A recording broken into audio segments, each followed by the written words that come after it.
Seattle has officially moved to abolish their entire police force a day after they announced they announced they uncovered explosives from the rioters. A cop had an explosive land on his knee and had to be rushed to the hospital.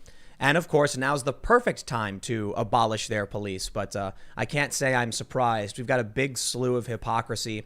And there's some other crazy news too, I guess. Voters, according to Rasmussen, whether some people don't trust Rasmussen, that's fine.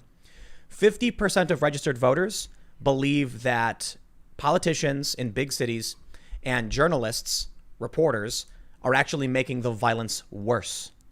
That makes me feel so much better knowing that. That a lot of people feel that way? Yeah, I mean, and they don't specify like right, left, whoever, Democrat, Republicans. Just 50% of everybody thinks that they're making it worse. And they are. That I agree, they are. Well, it's because making it worse. It's because they support the protests, right? And they cover for them. So it's a really interesting thing that's going on right now. I mean, with Seattle, it's crazy because they just had riots, and now they think it's appropriate to be like, let's abolish the police. We are living under the rule of far left fringe extremists. And I started to wonder, because I was reading this article from the Wall Street Journal that said, aside from the 249 state landslides over the past, 100 years or whatever, okay, or not 100, but like 80, they said Democrats have claimed every single election was illegitimate. Of course. Except for the 2 landslides. And it's because the 2 landslides, they can't claim that. It's like, dude, the Republican won every state. Yeah. So that makes me wonder if what happens is you have this period where the silent majority is just chilling because everything is good. And even when the far left does crazy stuff, they're like, well, it's still all good. And then it gets so crazy at some point, the silent majority wakes up, they all vote, landslide, boom, Republican, knock it all down, and then kind of level things back out. Yep, I sense it. Well, I feel it. Based on what we're seeing with the UK last year, the polls could be meaningless. I mean, there was a ridiculous victory for the Conservatives in the UK back in December. We theoretically follow suit. I mean, that's what happened with Brexit. But we got some other big news. The Antifa White Knight guy who was defending naked Athena. Yeah, they got him. They got him. He's the guy who threw the explosive. The U.S. attorney in Oregon has announced they got him. He's being arrested. Wow. Yeah. What's going on over there? Oh, the cat's freaking out. And Trump, and we'll save this one probably for last, but man, Trump just slapped China straight across the face. Yep. So he did a couple things. He's given an ultimatum, basically, sort of. He wants China to divest from their interests in TikTok. Yep. So they've got to sell to Microsoft. Well, they're going to sell to a U.S. interest, I suppose. Microsoft might buy it. I'm not a big fan of emboldening these big tech giants, Yeah. And I think Microsoft is definitely interested because it'll give them power in the social media market. But if it gets Chinese spying out of there, maybe that's a good thing, huh? Yeah, I could see the benefits of it. The other big thing is, this is huge. Trump issued major sanctions against the Xinjiang, what is it? Well, let me make sure I can get the name right. It's the XPCC. It's the Xinjiang Paramilitary, Production and Construction Corps. So this is a massive economic force in Xinjiang in China, which is responsible, they say, for a lot of the ethnic cleansing genocide against the Uyghur Muslims. So this is a big deal. Yeah. This is Trump. He basically slapped him across the face. And now a lot of news outlets are saying China's going to be pissed. So I'm happy, man. I mean, it's never a good thing when you're inching towards war, But this may theoretically put economic pressure on them that allows us to avoid war and still deal with the problem of what is going on with the Uyghur Muslims. Yeah. Because we can't just sit back. We actually have a big super chat from somebody already asking, like, why should we care about this? Why should I care if there are Christians being persecuted in other parts of the planet? And it's a really, really good point. Yep. So I guess the answer only is, it's not so much about, one being more important than the other. I guess I'd put it like this. China poses a serious existential threat to us and to many other countries, and they have concentration camps. Yeah. So it's like, you add all these things together, and it's not just about one group of people that are being oppressed or persecuted by China.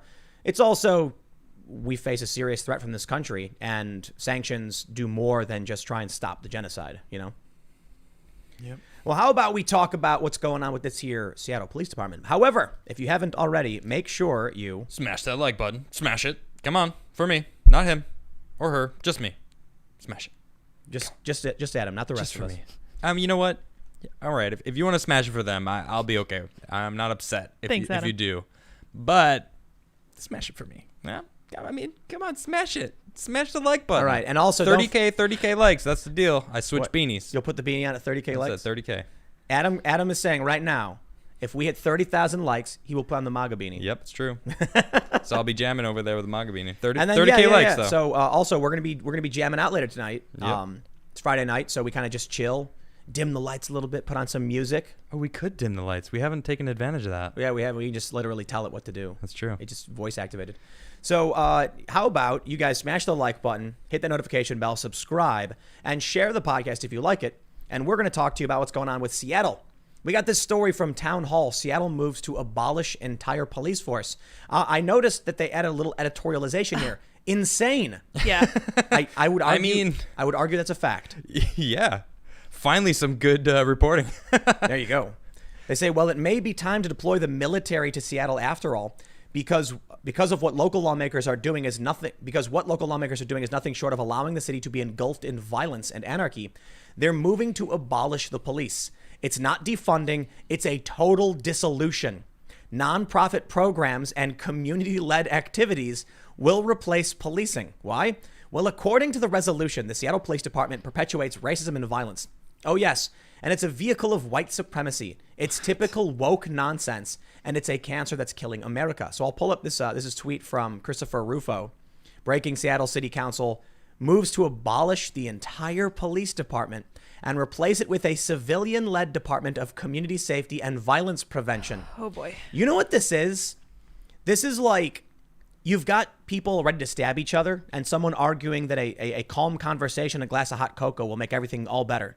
Yeah, I see it more like you have terminal cancer, all right? And chemo, we might be able to help you with chemo. But instead of doing chemo, let's just exercise and eat healthy. That's actually a really good point. That's exactly what it is. Yeah, I know. It's the Steve Jobs cure. You know, he Okay. got pancreatic cancer and he was like, I know, I'll eat a bunch of fruit, and then he died. Yep. Well, this is. You know what, man? I'll tell you what. They complain about QAnon, they complain about right-wing conspiracy theories and Alex Jones, and they ban them all. And then they let the left-wing conspiracy theories run rampant. And this is what you get. This is the crystal healing version of policing. They're going to have people coming out. How much you want to bet?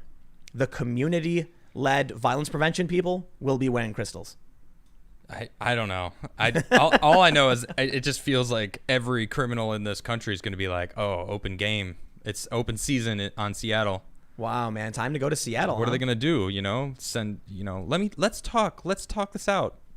They had a warlord in Seattle, a warlord, and that was with the police. What do you think's gonna happen when if there's no police? There's some dude in Seattle is gonna be like, wow, no police. He's gonna walk outside with a gun and go bang, bang, bang. Look at me. I'm the police now. This is my block now. What are they gonna do with community? You know what? It really is it's the coffee enema fruit cure for cancer. I'm not making that. That's a real thing. That's what I'm saying. They get. Yep. It's like they're getting rid of the medicine for crime and just going right to like what causes crime. Let's just talk to everybody. It's like, well, crime's not going to just disappear. It still exists. And in fact, criminals that are out in the world, they're going to flock to Seattle because there's no police to stop them. Or to investigate things that have actually happened. My goodness. So this website's not loading all too well, but let's see if I can pull up Christopher Rufo's thread. He says, in the proposed legislation, the council argues that the Seattle Police Department perpetuates racism and violence and upholds white supremacy culture. Where are they getting that information Smithsonian. from? I'm sorry. The police have schedules. They work hard. They work before play. Yep. That's a good point. They believe in time. Well, they did take that down. That map of what whiteness is. Yeah. So maybe they were backtracking. Yeah, but they still believe that stuff. I know they do. You're right. They're getting rid of it because they realized regular people thought it was crazy. Yep.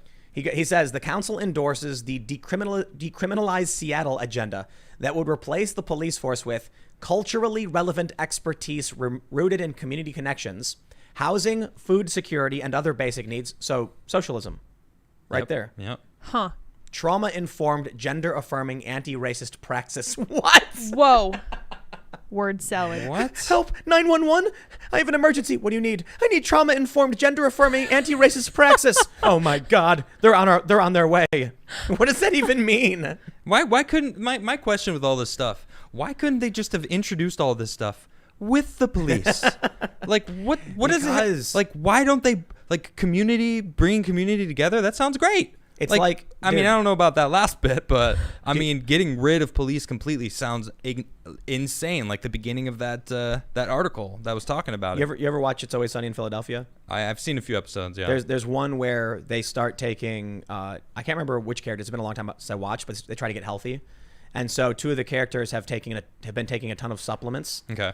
And then one's like, I think it's Dennis. He's like, how are you feeling? And the other character's like, I've been feeling pretty sick. I've been getting diarrhea a lot. Oh, that's you're flushing the toxins out. Now me, I'm so efficient. I haven't taken a dump in days. So the point is, they view the police as the toxins. Yeah. And I've talked to a lot of people who believe in like weird hippie conspiratorial medicines and stuff. Okay. And their attitude very much so is like, there's no way to be wrong.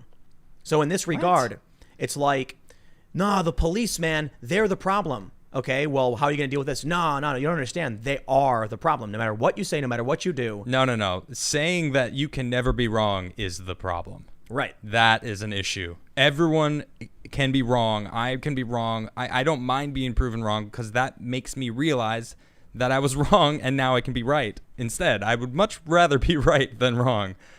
My goodness, this is for the people asking. A lot of people were asking what praxis is. I got the definition here. It says praxis is the process by which a theory, lesson, or skill is enacted, embodied, or realized.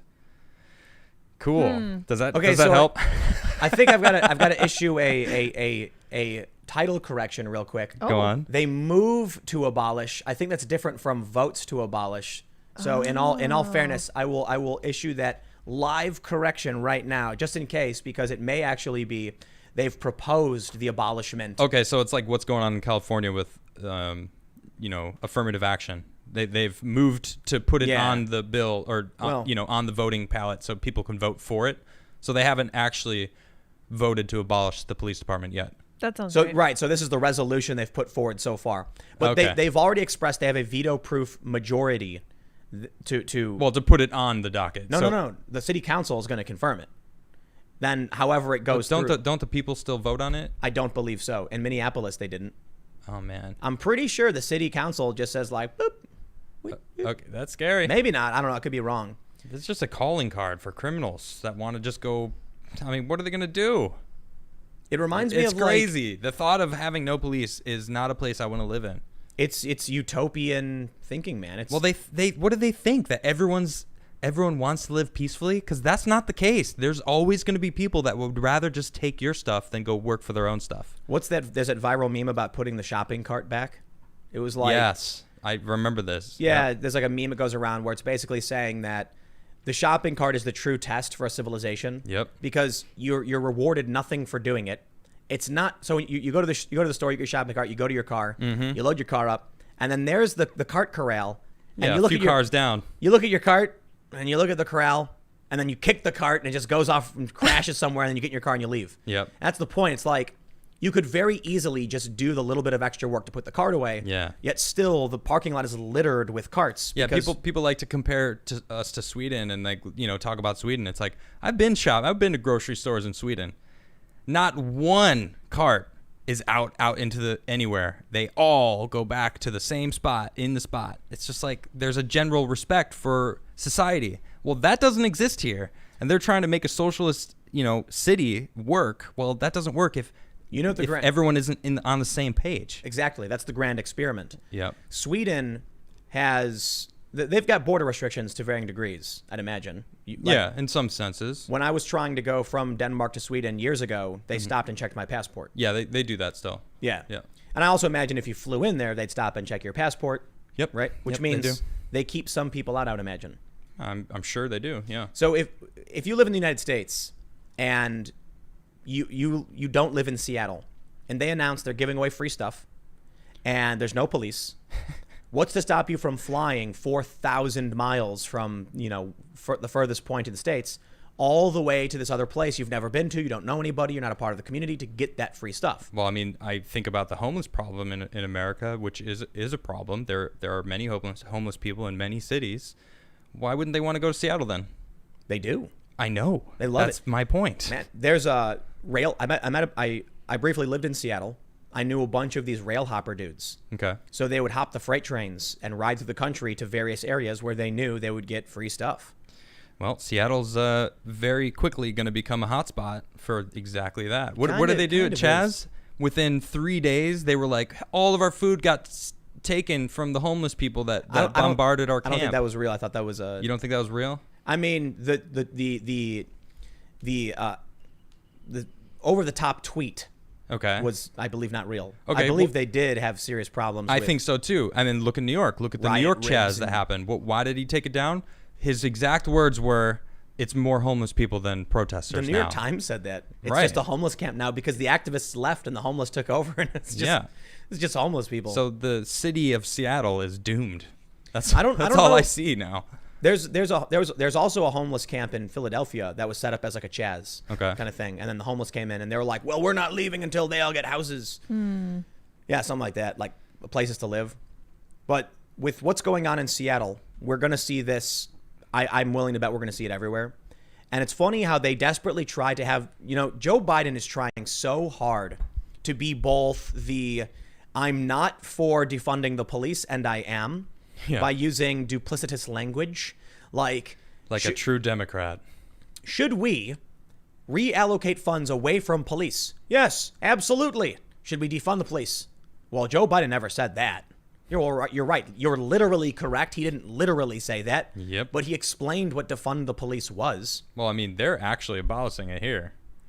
And that's the plan anyway, I guess, right? And I want to show you a picture that exemplifies why that's so amazing. It's a picture of a bunch of explosives. Huh.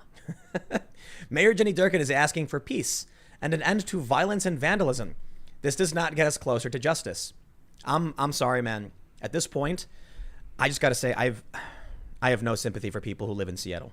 I think I have a theory, if you'll bear with me for a moment. Yes, what is the theory? So I think the common thread that runs through this utopian ideal is the idea that people are basically good and that you can talk them out of crime. And I don't think it's true. I don't think people are basically good. I think it's a Rousseauian idea that has been disproven a long time ago. It's not culture that makes people bad. People are generally not good. No, I disagree. I think the general amount of people are good. But in places like this, the people that aren't good are going to flock there. That it's like a moth to the flame. It's the open season on this area because there's no cops. So I can't get in trouble if I go do some crime there, and rob people or, whatever I want to do. But the fact that the criminals are out there and that they're planning on coming there is, and Seattle thinks that they can just kind of talk them out of it, is just kind of idealistic to me. It's yeah, like that's utopian. True. But saying that most people are not good, I will never agree with that. Well, I don't think it's a matter of good or evil. I think it's a matter of survival. Okay, I can see that. I'm not going to blame the lion for eating a gazelle. Like, that evil lion just killed that gazelle. Yeah, but that's not really comparable. I mean, we are humans. We know we're the ones who declare what good and bad is. So a lion killing and eating a gazelle is just the natural process. That lion's not. And I'm killing this gazelle and taking its wallet. And it's killing it to eat it because it's natural. And when somebody takes advantage of another person to enrich themselves or better, strength, like to give themselves access to resources or power, or to benefit, it is someone, preying upon somebody else. So it's not an issue of good or bad. It's an issue of stability, access to resources. But there are even people who don't need things who would still, target, assault, steal, rob, or otherwise. What we're seeing here with like Seattle is you've got a hen house, you've got foxes running around, and they're like, maybe if we open the door and let the foxes in, everything will be all right. Sure. So it's great. Have fun with that. Right. I think it's fair to say because we're humans, we have a perspective on what we think is like appropriate human behavior. Like if a dude comes in and robs a bank, that's bad, obviously, you know? Yep. So the issue is that person is, seeking to, ransack and steal and loot. Do we open the door for them, or do we put guards in front of it and say, sorry, bro, you can't come in here and steal our money from our bank? Well, that's the messed up part, because that's not even what cops do. All what cops do are posted at banks, but for the most part, they show up after the fact to like see what happened, and they're not there to prevent crime. I mean, in a sense, they are, because their simple presence stops people from doing it, because they know that they're there and they will get in trouble for it. So what do you think happens when you repeatedly tell people of low cognitive function that all police are bad and that all they do is violently beat random people, and then these people come to believe it? I will tell you something. I have a tweet for all of you. Oh. I believe this tweet shows an example of people who clearly don't know what it is police do. Yep. Here's the tweet from a Twitter user with the name Abolish Police. I was just assaulted by this man on Sunrise and Gold Center. He tried to break my car window, grabbed me out of the car, hit me, and spit on me. He followed me to my work and threatened to kill me. Please help me identify him so I can press charges and file a restraining order. Gee, I wonder who will enforce such orders and help you file such charges. Oh, So, man. That's embarrassing. It's kind of like you were saying about getting rid of chemo, but it's actually more interesting than that. It would be like walking into a hospital and complaining about one doctor who's got a malpractice lawsuit and demanding we abolish all hospitals. Yep. I It's agree. like this hospital service, our hospitals across this country service millions upon millions of individuals every single month across the country. And there were 9 instances where a doctor accidentally dropped a junior mint into a person while he was getting surgery. Abolish all hospitals. Abolish all doctors. All of them got to go.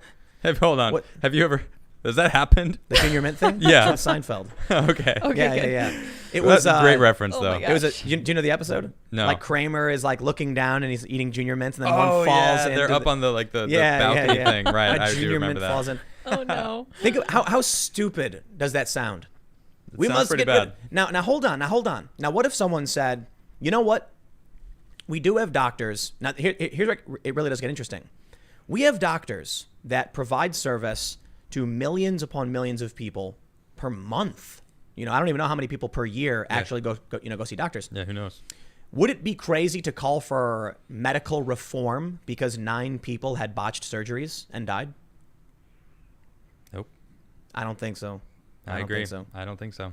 Like, what are we do? I mean, actually, I think a review might make sense. Like, well, 9 people shouldn't have died. We should review those cases and figure out how to make sure that doesn't happen ever again. They do.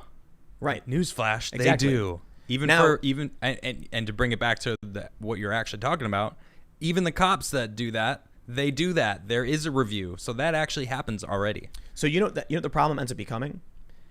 There are absolutely instances where police abuse their power. Okay. Chicago. I was reading this story from Fox 32. One of their units was literally committing home invasions. They disbanded the unit. That's Wow. the least they could have done, Wow. right? So the problems exist. And there are dirty doctors. They issue fake prescriptions. They get people hooked on opiates, all that stuff. They get arrested. It's already illegal. Yeah. Now, I understand in this analogy, the challenge is that who polices the police, right? You've got internal affairs, and there's still politics involved. So there can be some challenges that I get. And the fact that like a bad cop can get fired and just go 4 counties down, get a job at a different place, and they'll take him on. Like, yep, oh, you're a cop. All right, cool. No worries. We got you. That's arguably true for any industry. That's a good point. Like, You're look at right. journalists. Well, I mean, that's an issue, though. That's something that we should look at, and that does need to be changed. 'Cause that's A journalist let's say hypothetically there was a guy who worked for BuzzFeed News, and he wrote a bunch of fake stories about people associated with SJWs, anti-feminism, or conservatism, and he lied about them left and right to damage their careers and get them banned from YouTube. Then imagine he got hired by the Financial Times and was caught spying on another newsroom, and was forced to resign over it. Yep. A guy like that could simply go to another outlet and find a new job. That's a real story. Sure could, That's yeah. An actual guy who did that. We see it all the time. So are we going to call for journalism reform now? Not one journalist will. I guarantee you that. I would love a journalist reform. I would love some sort of something to can't- curb them in. I know we talk Yeah. about it, freedom of speech. Like people need to choose who they listen to. But it's also private industry. Yeah, you know? yeah. So I don't know how you actually deal with that stuff. But I will point out, if we think that there's going to be a certain margin of failure for any industry, even police, the problem becomes what's appropriate. You know, if one person out of the 300 million interactions with police dies because a cop did wrong, do we need to abolish all of the police? No, that's literally insane. Do we need police reform? I mean, if there's one guy, I think we arrest the cop who abused his power and killed the guy. You know, maybe, and we do an internal review as to how it happened and try and make sure it doesn't happen again. Yeah. But what happens when you end up with something like Ferguson, hands up, don't shoot, where it literally turns out never happened? Yep. What happens when you get people who riot for actual criminals, which has happened all the time? True. You know, they talk about Black Lives Matter, but one thing that often doesn't get brought up is that although we can agree that George Floyd shouldn't have died, what about the people in Seattle, not Seattle, I'm sorry, St. Louis and other places, not Michael Brown, there were other people who, and Milwaukee, for instance, who actually had guns, actually shot at cops and then got, killed in self-defense. They still riot for these people. Yeah, I don't get it. So I'll tell you what's going on right now. You'd think Portland was over, right? It's not. You know why? What do you think the activists are saying now? What are they saying? At first, it was defund the police, get the feds out of there. All right, free the protesters, and Ted Wheeler resign. Those were the demands. Okay, so here's what happens. The feds stay in the courthouse because Oregon deployed state law enforcement into the courthouse as well. And then activists stopped Antifa from throwing explosives. That's all. Everything, according to The Guardian and a couple other outlets, that's what went down last night. So now, what are the activists demanding? Are they leaving? Why aren't they leaving? They won. They're saying we still haven't brought those officers to justice yet. That's right. There is The ones that were rightfully holding back the rioters from burning the courthouse down? Is that who they're talking about? Do they even know who they're talking about? I don't. Let's just say yes. Okay. And so the issue then becomes, no matter what happens, they will keep saying we haven't got our demands yet. Yep. So it's like, here you go. They just want to burn the courthouse down. That's it. They But want to it's- burn whatever evidence is in there. I'm just convinced of it now. I think they just want to break stuff. I think They can break anything. They're focused on the courthouse. Why? There's something in there they want. Trump. It's a symbol of Trump. The feds. But now it's not the feds that are then, holding them back and then now. all of a sudden, they're not throwing firebombs anymore. Good point. Yep. The state police came in. Oh, we can't have them claiming the Democrat secret police are oppressing us. So all of a sudden, the protesters stopped Antifa from throwing explosives. But they allowed it when it was the feds. That's the point. Yeah. It's a symbol they're attacking. They're angry. It makes no sense. And as soon as they can find some kind of political advantage, they're like, whoop, whoop, whoop, whoop, whoop. Everybody calm down. Everybody calm down. We don't want Trump to look good anymore because he was. So now in an interview with the Oregonian, they asked the protesters, like, what's going on? And they said, we can't leave until these officers are held accountable. It's like, oh, okay. So it's never going to stop. Never. It's going to be this way until the election, I guess. Yeah, that's the perfect getaway for them. It's like, because the cops weren't doing anything wrong. They were holding people back from burning the courthouse down. So now they're like, well, now we can just be mad forever. Haha. And we can just riot and continue. Let's talk about what it is police do, okay? Sure. In the context of doctors, do you go to a doctor and then he says, like, I'm going to give you medicine and you'll never get cancer? That's a ridiculous analogy, but yes, with vaccines. I'm going to give you this medicine and it will prevent you from getting this disease. There's preventative actions. True. Okay. By doctors. Now, with the police, is there preventative action? There actually is. In a sense, yeah, for sure. The fact that cops are patrolling is, in fact, a deterrent, especially if cops are actively patrolling areas like they do this in New York. They'll go into certain neighborhoods, whether you like it or not, and that can act as a deterrent. The same thing is true in Chicago. Then, what do they do after you've been the victim of a crime? They seek to remedy it. I actually find that in a lot of circumstances, I have not had good luck with cops remedying serious crimes. And I don't even know how you actually get someone in trouble for, like, I don't know, non-violent crimes like financial crimes is beyond me. I had a landlord once steal a check out of my trash can and forged my signature. Whoa. And when I went to the police, they were like, "We're not going to do anything about that." What? Yep. How? Why? Like, that's a felony, isn't it? Serious crime. Yeah. Whoa. So the problem was that I messed up. wrote a check for rent, but I'd never signed it. Okay. because I was going to be traveling, so I pre-wrote 2 months in advance. Okay. But then they told us we had to move out because they were reclaiming the property, the landlords. Okay. So I had my checkbook, and I just threw the checks in the trash, and I tied the trash up, and then I forgot to take it out. One day I look, and there's a cash check in my bank account, and clearly not my signature on it. Wow. So I called my bank, and they said, if you want the money back, we can do that, but you have to file a police report. So I walked to the local police, and they said, no, we can't handle that because this is the wrong department. You got to go to this department. So I walked to the next department, and they said, what are you talking about? We're not even in your neighborhood. You got to go back to the other department. So now I got mad. I go back to the other one, and I actually started screaming at them. Whoa. I was like, I want to press charges. I want my money back. My bank will give it to me unless you guys file this report. And then finally a supervisor came out and said, fine, fill this out. Here you go. And that was it. They never did anything about it. Wow. But I did get my money back. All right. So anyway, the point is, yeah, a lot of people get mad about that stuff too. I'm still not stupid enough to say abolish all of the police. Yeah, yeah. So here's what's happening in Portland. A Portland man has been charged with arson after throwing a large explosive device at the Hatfield Federal Courthouse during a protest on July 28th, 2020. Investigation by U.S. Marshals HQ and ATF. Read more. Okay, well, we can read more. This is the Department of Justice. They say U.S. Attorney Billy J. Williams announced today that Gabriel Agard Berryhill, 18, has been charged by criminal complaint with using fire to maliciously damage the Marco Hatfield U.S. Courthouse. Quote, no legitimate protest message is advanced by throwing a large explosive device against a government building. Mr. Agard Berryhill's actions could have gravely injured law enforcement officers positioned near the courthouse, other protesters standing nearby, or himself. I applaud the ATF agents and the U.S. Marshal Service deputies who worked quickly to identify Mr. Agard Berryhill before he had an opportunity to hurt others. The violent opportunists engaged in dangerous acts of violence, such as arson, need to realize there will be grave consequences, said Russell Berger, U.S. Marshal for the District of Oregon. Serious crimes of this nature go beyond mere property damage to the courthouse and endanger people's lives.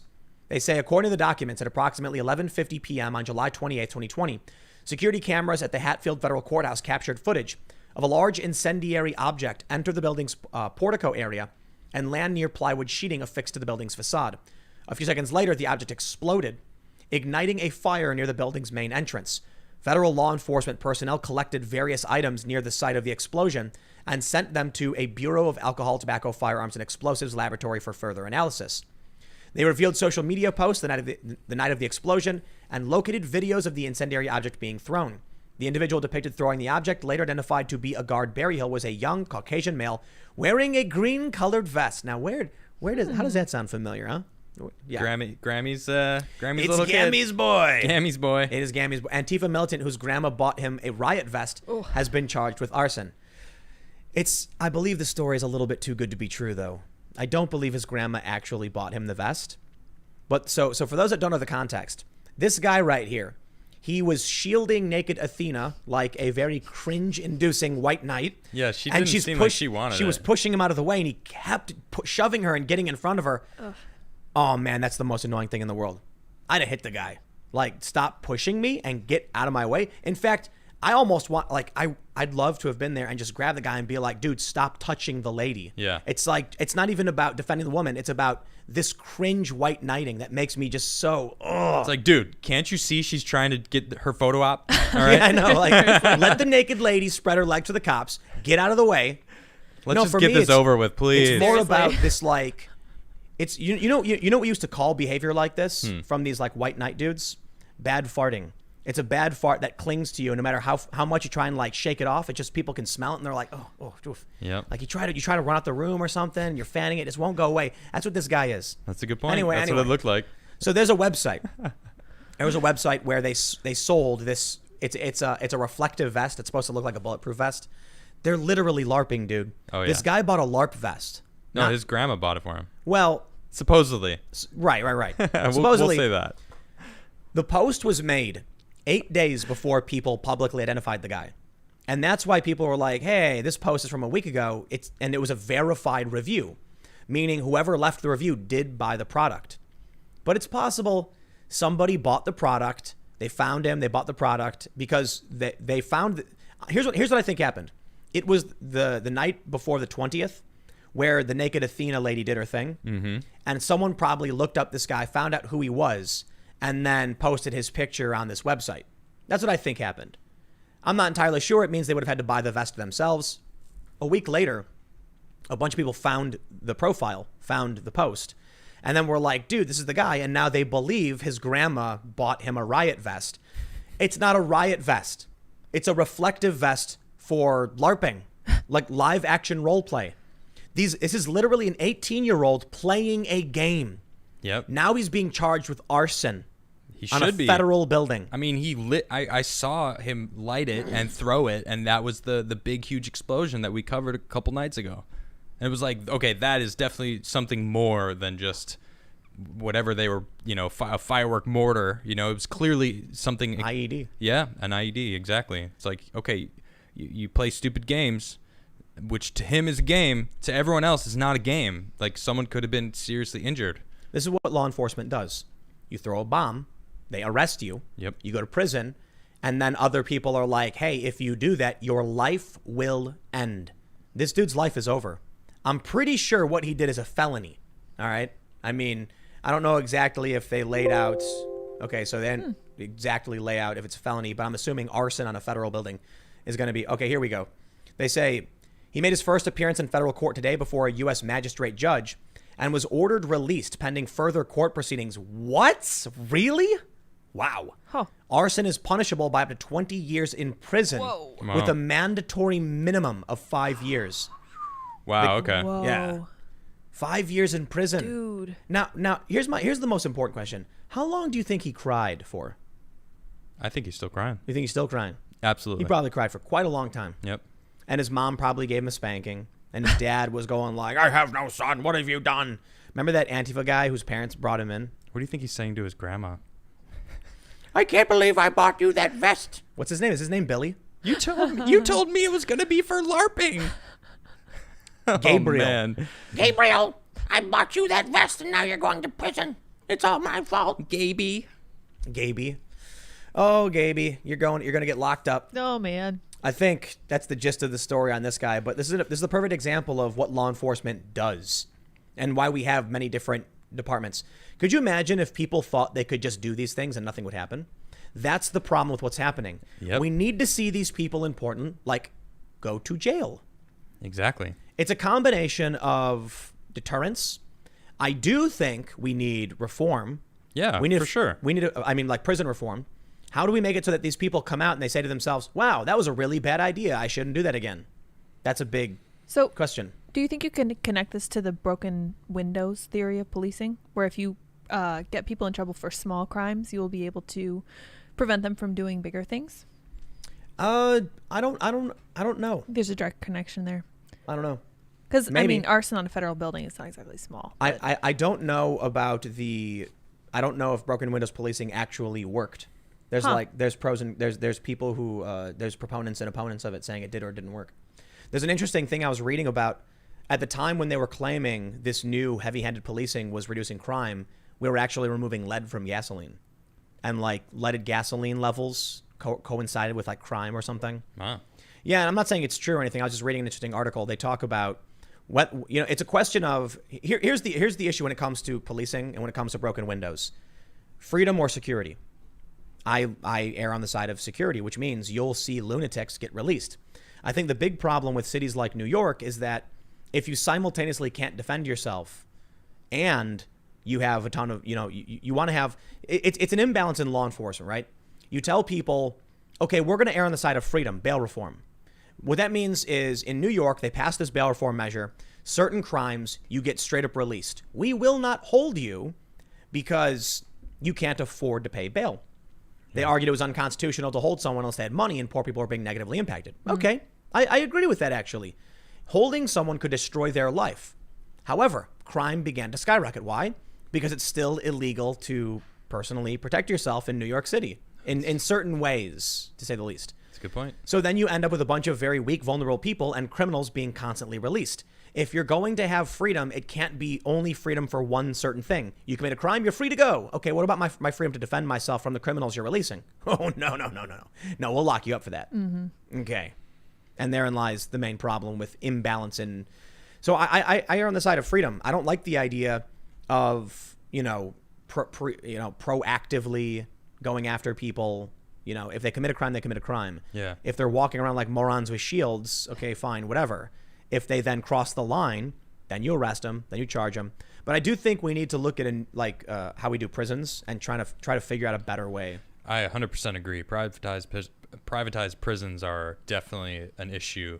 Them trying to they want their it's an industry to them. The people who own these prisons, and that's an issue. Like why are you making money off of crime? Like we have to get rid of that. The incentive they need to be incentivized to let people become citizens and prosper outside once they get released. But I was thinking about this. I think the issue might not actually be private prisons. It might be recidivism. That's what I just said. What I mean is, when we pay private prisons, it shouldn't be based on them holding a prisoner. It should be based on after the prisoner was released, did they commit crimes in the next 5 years? That's what I'm saying. We don't give contracts to prisons who have high recidivism rates. Yes.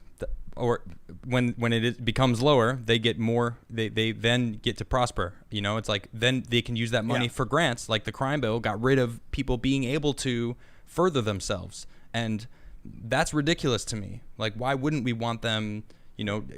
At least looking to get grants to like have a library, to finish their high school education, or get a bachelor's degree in something, so that when they get out, they have something to actually strive towards. I think the crux of it when it comes to jails and stuff is the system we have in place is like, we started in the Wild West. We started, okay, we're going to build a big room. We're going to lock you in it. You can't get out.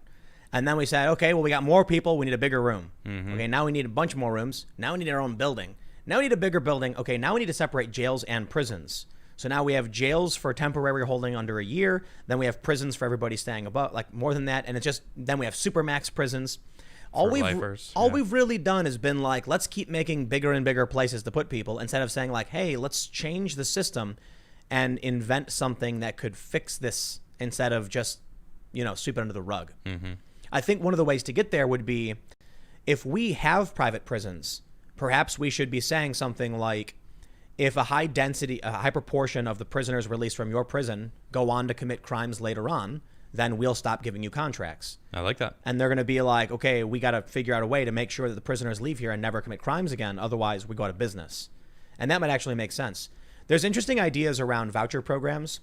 Who's the guy we talked to? Corey DeAngelis? Corey DeAngelis. Yeah, Corey DeAngelis talks about school voucher programs. Yep, I like it. The idea is like, if everybody pays taxes for schools and rich people pay more than poor people, but then everyone is given a voucher that they can then give to the school of their choice, so their kids can go to the school they want them to go to, it guarantees that poor people will have access to schools, any school they would like to send their kids to.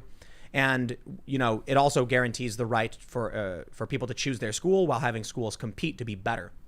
I actually really like that idea. I do too. Sounds promising. Yeah. For all I know, they implement it and it becomes the worst decision ever, and it's complete and total chaos. Yeah, but I mean, well, to kind of bring that into the policing, it's like unions, the police unions, the teacher unions. They protect bad teachers. They protect bad cops. That's all part of this problem that until we look at those and restructure those, we can't even really get to the rest of this, because they're protecting the bad systems that are already in place. Oh yeah. So we gotta really dig into those. Yep. And they're an issue. But the general idea is perhaps the voucher kind of thing could work across the board. Post offices or whatever. Yeah. So I look at prisons, and that's what we need. We can't just have the government be like, okay, here's a contract, take our prisoners. Yeah, exactly. It's got to be like, we've got a couple different ones that compete, and whoever has the lowest recidivism over 5 years gets the contract. Yep. All of a I sudden, like that. That's a good idea, actually. So maybe, I don't know, maybe that's a really bad idea. I don't know what the solution is. Maybe there are some people that's got to be locked away because they'll never improve. There's serious challenges with people who just don't want to be functioning in a society or can't. I don't know. You should at least give him a shot. Seems fair. At rehabilitation? Yeah. Yeah. Well, this dude's going to get 5 years in prison. And here, I'll tell you what I think. He's 18. I honestly don't think 5 years is the right call. I don't think it will take 5 years to convince this young person that what they did was wrong. I think it runs the risk of radicalizing them and institutionalizing them in a way that they can't function once they get out. Now, I'm not saying do nothing, Do you think he knows that he did wrong now? No, I don't. I think now he's going to have a bunch of people whispering in his ear saying, see, isn't the state oppressing you for no reason? Imagine if he got That's a good point. So we'll see what the punishment is. They say it's a minimum of 5 years, which means there's no recommendations. There's no pleading. It's unless they drop it to a lesser charge. That's what I was thinking. I don't think it's going to be the full arson charge because nothing got lit on fire. No, it did. Oh, it actually did light But up. very briefly. Oh, okay. Yeah. I didn't know that it did. Yep. But, I mean, it didn't burn down. I mean, I'm not trying to say it wasn't okay to do it, but I'm sure it's not going to be the full arson charge with 5-year minimum. I kind of feel like that is the drop charge. Really? Yeah, if they're giving him only arson instead of like there's criminal damage to federal property, which is, I believe, a felony. Oh, okay. Then there's arson. Oh, actually, that's part of the executive order. If you attack a federal statue, a federal building, it's 10 years minimum. 10 years minimum. That's right. So well, this is that, does that include federal facilities? I don't know. I haven't. Maybe I think I'm not that was specifically like a Veterans Monuments Act or something specifically. Oh, okay. Either way, this dude could be charged with dozens of crimes, and they're giving him 5-year minimum.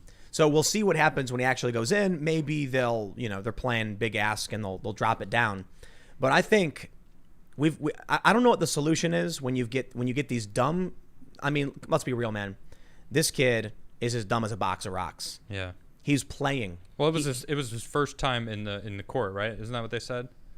Well, he had his first time for these charges. I don't know if okay. But he's wearing a LARP vest, Like, imagine if a dude went and bought like a medieval knight suit. Yep. And then marched around in chainmail. They were. I know. There was I know. chainmail knights out there. Yes. Like, they're playing games. That's what they are. They seriously think it's a game where they have no consequences. Grandma should have bought Gaby to a paintball range. Yep. And go play some paintball and get it out of his system. Yeah. But you know what it is? Maybe these people, they thirst and hunger for war and conflict. Maybe. We are animals. All of us. So human beings. What happens to this dude after he gets out in 5 years? I don't know. But I'd imagine he's not going to be functioning in normal because he'll have no idea how to function in a normal society. Well, if they get rid of the police, Seattle's going to be a completely different place. I don't know. It sounds kind of fun. Maybe he'll fit in. Oh, yeah? It's fun? Well, I mean, not if you actually live there. Oh, okay. Like if you want to go, what I thought. If you want to go, if you were like I said, these young men who are thirsty and hungry for conflict. Yeah, they're gonna be like, it's going to the post-apocalyptic. You like playing Fallout? Well, that's what they're going for. They're going for Fallout in real life. I like playing the game Fallout. Yeah, that's the point. These people don't realize they're gonna be living an escape from Seattle. Right. There's gonna be like gangs controlling everything. There is. I got to be honest. There's actually going to be a cathartic release when I see a bunch of like pink shirt wearing dudes with skirts on and like flowers around their necks. Okay. And they're going, and they have like community police in their chests. And there's one guy with like a hammer, and he's like, "Take the money out of the van now!" And it's like a Brinks or like the Brinks truck. Please, sir. Please, no. You don't need to do this. Dude, we can all be friends. Let's hug it out. Free hugs. And then he goes whack to their hand. It's Demolition Man. Yeah. The cops walk up and they're like, that's a good point. That's what it's going to be like. Get on your knees. No. What do we do? I don't know. Wait, let me check the manual. He said no? It says say the same thing. I can't find it in the manual. What do I do? He's like say the same thing and add or else. Oh, yeah, that's right. Or else. I haven't seen that movie in a while. I got to watch that again. What?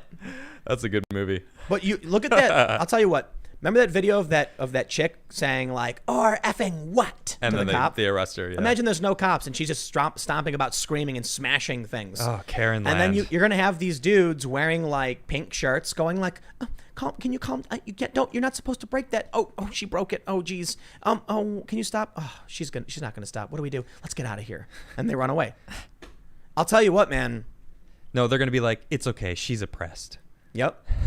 And then you're going to be dude, who in their right mind would want to own a business in Seattle right now? No one. Who in their right mind would want to live there? That's No why I'm way. saying like I don't know anyone who would want to be there, and I feel bad for the people that do live there. Yeah. I'm sorry, man, but I have very little sympathy for the people who are choosing to stay there. Now, I feel bad though because people probably grown up there. They probably have lived. They probably have their whole lives there, and it's like dude, I don't believe that the majority of Seattle wants this to be the case. They don't. People called into a meeting screaming like, "We don't care for this radical experiment and taking away." Not surprising. I'll tell you what, man. if you live in a city and, I don't know, like a meteor came and just like crashed into the center of it and wiped out a ton of the buildings and infrastructure. Okay. And then you were like, I'm going to stay here. It's like, well, you can. That's fine. But, I mean, you're like living in smoldering ruins by choice now. Well, that's an act of nature. So ultimately, here's what bothers me. The people who keep voting for this stuff, they voted for these people. No. They voted. It's like, no. Most people are comfortable in their lives. They don't think this is going to happen. They get too complacent with what's happening. They stop caring about the politics because whatever, you know. That's like I was saying. This won't happen, right? You were explaining earlier. The silent majority is busy working.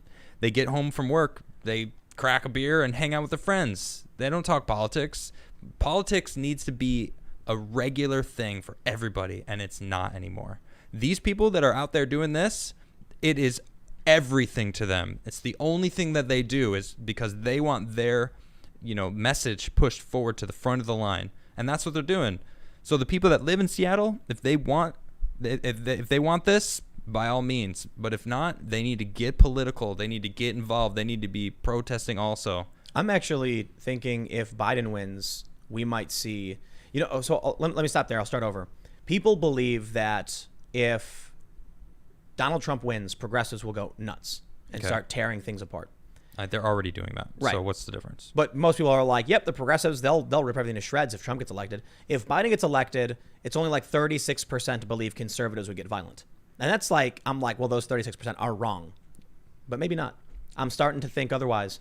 The way I was explaining it earlier is that you have, we had these, I think there were 249 state landslides. It was Nixon and I think Reagan. And the Democrats, according to the Wall Street Journal, have called every single election they've lost, other than those two, illegitimate, going back to, I think, 1968 or something. This is a Wall Street Journal article about this. Wow. So why is it that we had these two landslides for Republicans? What I think happens is, over time, political activity among regular working class people starts going down. Why? Because life's all right, like we get by. First of all, we're spending most of our time working. We're not out there protesting and screaming about everything nonstop. Yep. You go to work, you come home, you take care of your family, you mind your own business, and life's overall pretty good. You might vote passively. But because they get passive and they become the silent majority, the crazies start taking control. Now the loudest voices are fringe lunatics like we're seeing today, forcing regular people to get up and get angry. It's almost like you're sitting at home eating dinner and you hear a weird, really annoying sound outside. And you're like, it'll eventually stop. Let's just keep eating dinner. Yeah. I'm tired. I just got off work. But it doesn't stop. In fact, it's just getting louder and louder. And then finally you go, enough. And you throw down your tablecloth and you get up, you go outside and you yell at the kids, shut up. And the kids shut up. I like that tweet you showed me. Which one? With the guillotine. Oh, yeah. Do I have that one? That sums this up so perfectly. Oh, you do? Yeah, you do. Check this out. I don't really care about politics. Okay. Well, your head's about to be chopped off from the politics you don't care about. So what's funny is the guy who made this is actually a leftist, and he makes a bunch of really dumb comics. Okay. He made one, this is how I found this actually. He made one where it was a guy standing behind Hitler saying, I don't agree with what you say, but I'll defend to the death your right to say it. Centrist. And he was like, modern centrists be like, or whatever. Okay. And so I saw that and I'm like, dude, you can literally buy Hitler's book on Amazon in like, a bunch of different versions of it. There's like stylized art. It's ridiculous. Wow. But yes, there's a reason why you can hear the words of this lunatic. So you can understand why he was a lunatic and why, it's important that we know. They say, know your enemies, right? Yep. Mm-hmm. But these people don't get it. They're like, heaven forbid we actually learn why evil people do things.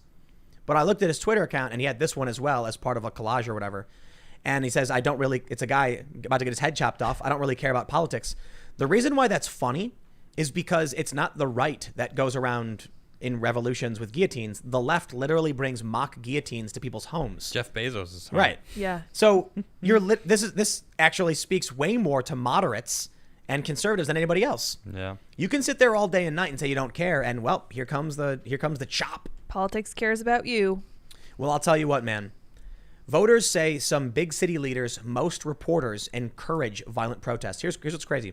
The latest Rasmussen Reports national telephone and online survey finds that 50% of likely U.S. voters believe Political leaders in some major cities like Portland and Seattle are encouraging violent protests by limiting the police response. 31% disagree, and 19% are not sure. They say 55% of all voters believe most reporters identify with the protesters in violent protest situations. Wow. I want you to take that one to the bank when we talk about the silent majority. Yep. 55% of all voters believe the reporters identify with the violent protesters. But that says all voters. Yeah. That doesn't just say of conservatives. Yeah, I know. You know, it's everybody. Everyone thinks this. Of conservatives. Or, sorry, the majority does. Do they give us the breakdown by conservatives on this one? Well, what was the paragraph just above this? Republicans, what does that say there? This one has to do with political leaders making it worse. Oh, They say Republicans, 72%, are more likely than Democrats at 33 to think these political leaders are making it worse. Okay. And unaffiliated is at 48. I don't know what those numbers represent because. But that's still 33% of the Democrats think that the political leaders are making it worse. Yeah. Leaders, plural there. Yep. So it's not just one. I think the journalists They love blaming a certain somebody. So take into consideration the journalists portion of this. 55% of all voters believe most reporters identify with the protesters. Are you going to tell Antifa who you're voting for? When you get a phone call from someone you believe is part of the violent protests and they're saying, who did you vote for? Yeah. I vote for Biden. Good. Click. Good. That's right, you will. Look, I know where you live. most reporters, this is the important factor. Mm-hmm. If 55% of voters are lying to reporters because they believe the reporters are Antifa, then our polls are insanely skewed. Yeah. I already thought that. Insanely. You know what this means? It means that the polls are beyond inverted. So consider this. 45% of people answering polls, and we're just speculating here. I'm extrapolating some data here. We're taking a little leap. If 55% of voters think protesters are Antifa, it stands to reason you're not going to tell Antifa who you're voting for. You're not going to tell them the truth, at least, right? So that means those 55% are lying. So if that means 45 are being honest, which includes a small portion of Trump supporters, and then the rest are all saying Biden, it's probably right now the actual polls are Trump 80%, Biden 20. Yep, that sounds about right. I believe that. We'll see, man. I think hubris will be the downfall of either side. You think you won, you didn't. You better show up and vote. That's all that matters. I've never been more stoked to vote for somebody in my entire life. And I've heard similar things. The left doesn't want to believe it, man. Because I've tweeted about this over and over again. So I mentioned this before. I would love to actually. I'm talking to my friend about promoting their Twitter account. Okay. But this is somebody who's not, a public figure at all. Okay. I met somebody at a Black Lives Matter rally. Okay. Yeah, your friend. I know 6 years ago. Okay. Who even up to last year was posting F Trump, Black Lives Matter, and then all of a sudden I see she's posting all these crazy ass Donald Trump memes, and I'm like, what is going on? So I sent her a DM. I'm like, you're voting for Trump now? And she's like, definitely. And I was like, but I met you at a Black Lives Matter rally. Yeah. She's like, right? Yep. It has to do with? It has to do with Epstein. Ah. Yep. Yeah, because Trump's dropping the hammer on all of them. There's a lot They're of scared. They are scared. You can tell. Mike Cernovich tweeted out something really, really funny. Okay. And he especially deserves a lot of credit on this one because he's the one who filed the suits to get the documents unsealed. Oh, wow. Yeah, it's really crazy. People don't realize this. Mike Cernovich has actually broken tons of huge news stories. Cernovich is killing it. The media doesn't want to acknowledge this guy. Oh, yeah. They smear him, they lie, or they just omit his name entirely. Wow, really? Yeah, but he's absolutely responsible. And then to a certain degree, I don't want to steal credit from anybody else. There's Julie K. Brown of the Miami Herald, Okay. who they were both involved. But I think Cernovich was the first. Could be wrong, but I know that he played a large role in this. But now that I've been praising his work on Epstein, I'm free. Oh yeah. He tweeted that right now you've got this big QAnon protest in Hollywood. Okay. And all the mainstream journalists are mocking and belittling them for like crazy conspiracy stuff. Okay. And I definitely think a lot of these people believe some crazy conspiracy stuff, though, to be honest, I don't follow it, seriously. But Cernovich said, he responded basically saying, you've got these I'll paraphrase the general idea. It's no wonder that these people believe or refuse to believe mainstream news and end up believing conspiracies when they've been demanding the press cover Bill Clinton on, on the island. I'm going to be very careful with language because YouTube will give us the X. Well, he was Bill Clinton, for those that don't know, he was named directly by Virginia Giuffre. Yeah. She ID'd him, saying, and there's testimony from 2016 that got released thanks to Cernovich, where she straight up like Clinton was there. End of story. Yep. So she saw him with not just young there. Women. Right. Things were happening while they were there with young women. And so what Cernovich points out is you have people who end up believing conspiracies because we know for a fact when these documents get released, and there is some good journalists revealing this stuff, no one else covers it. Yeah, because they don't want anyone looking at that stuff. That's why. It's political, but it's also having to do with Antifa. These people believe that these journalists are Antifa, and they are correct. Yep. These people are aligned ideologically with these far left militant extremists. Yep. So when you watch a video and you see a guy lob an explosive and the Department of Justice says, we've got him, he's being arrested. And then you turn on the media and they're like, peaceful protesters. And you're like, what? I watched the video, man. Yep. It drives you insane. He throws it. It's true. Lights it, tosses it. It explodes. Here's what ends up happening. Building lights on fire. I'm not surprised there are people who refuse to believe mainstream news and end up getting their news from fringe conspiracy groups, because at least the fringe conspiracy groups are talking about Antifa being violent. Well, I mean, Bill Clinton. If you look into it, it's not there. There is some fringe conspiracy stuff, but a lot of it actually is corroborated. Like, it's legitimate, proven stuff that they're talking about that the mainstream media isn't talking about. So, I mean, yeah, there's some conspiracy in it, but for the most part, I mean, a lot of it's been proven. No, there's a lot of it's a big mess of insane conspiracy garbled mumbo jumbo.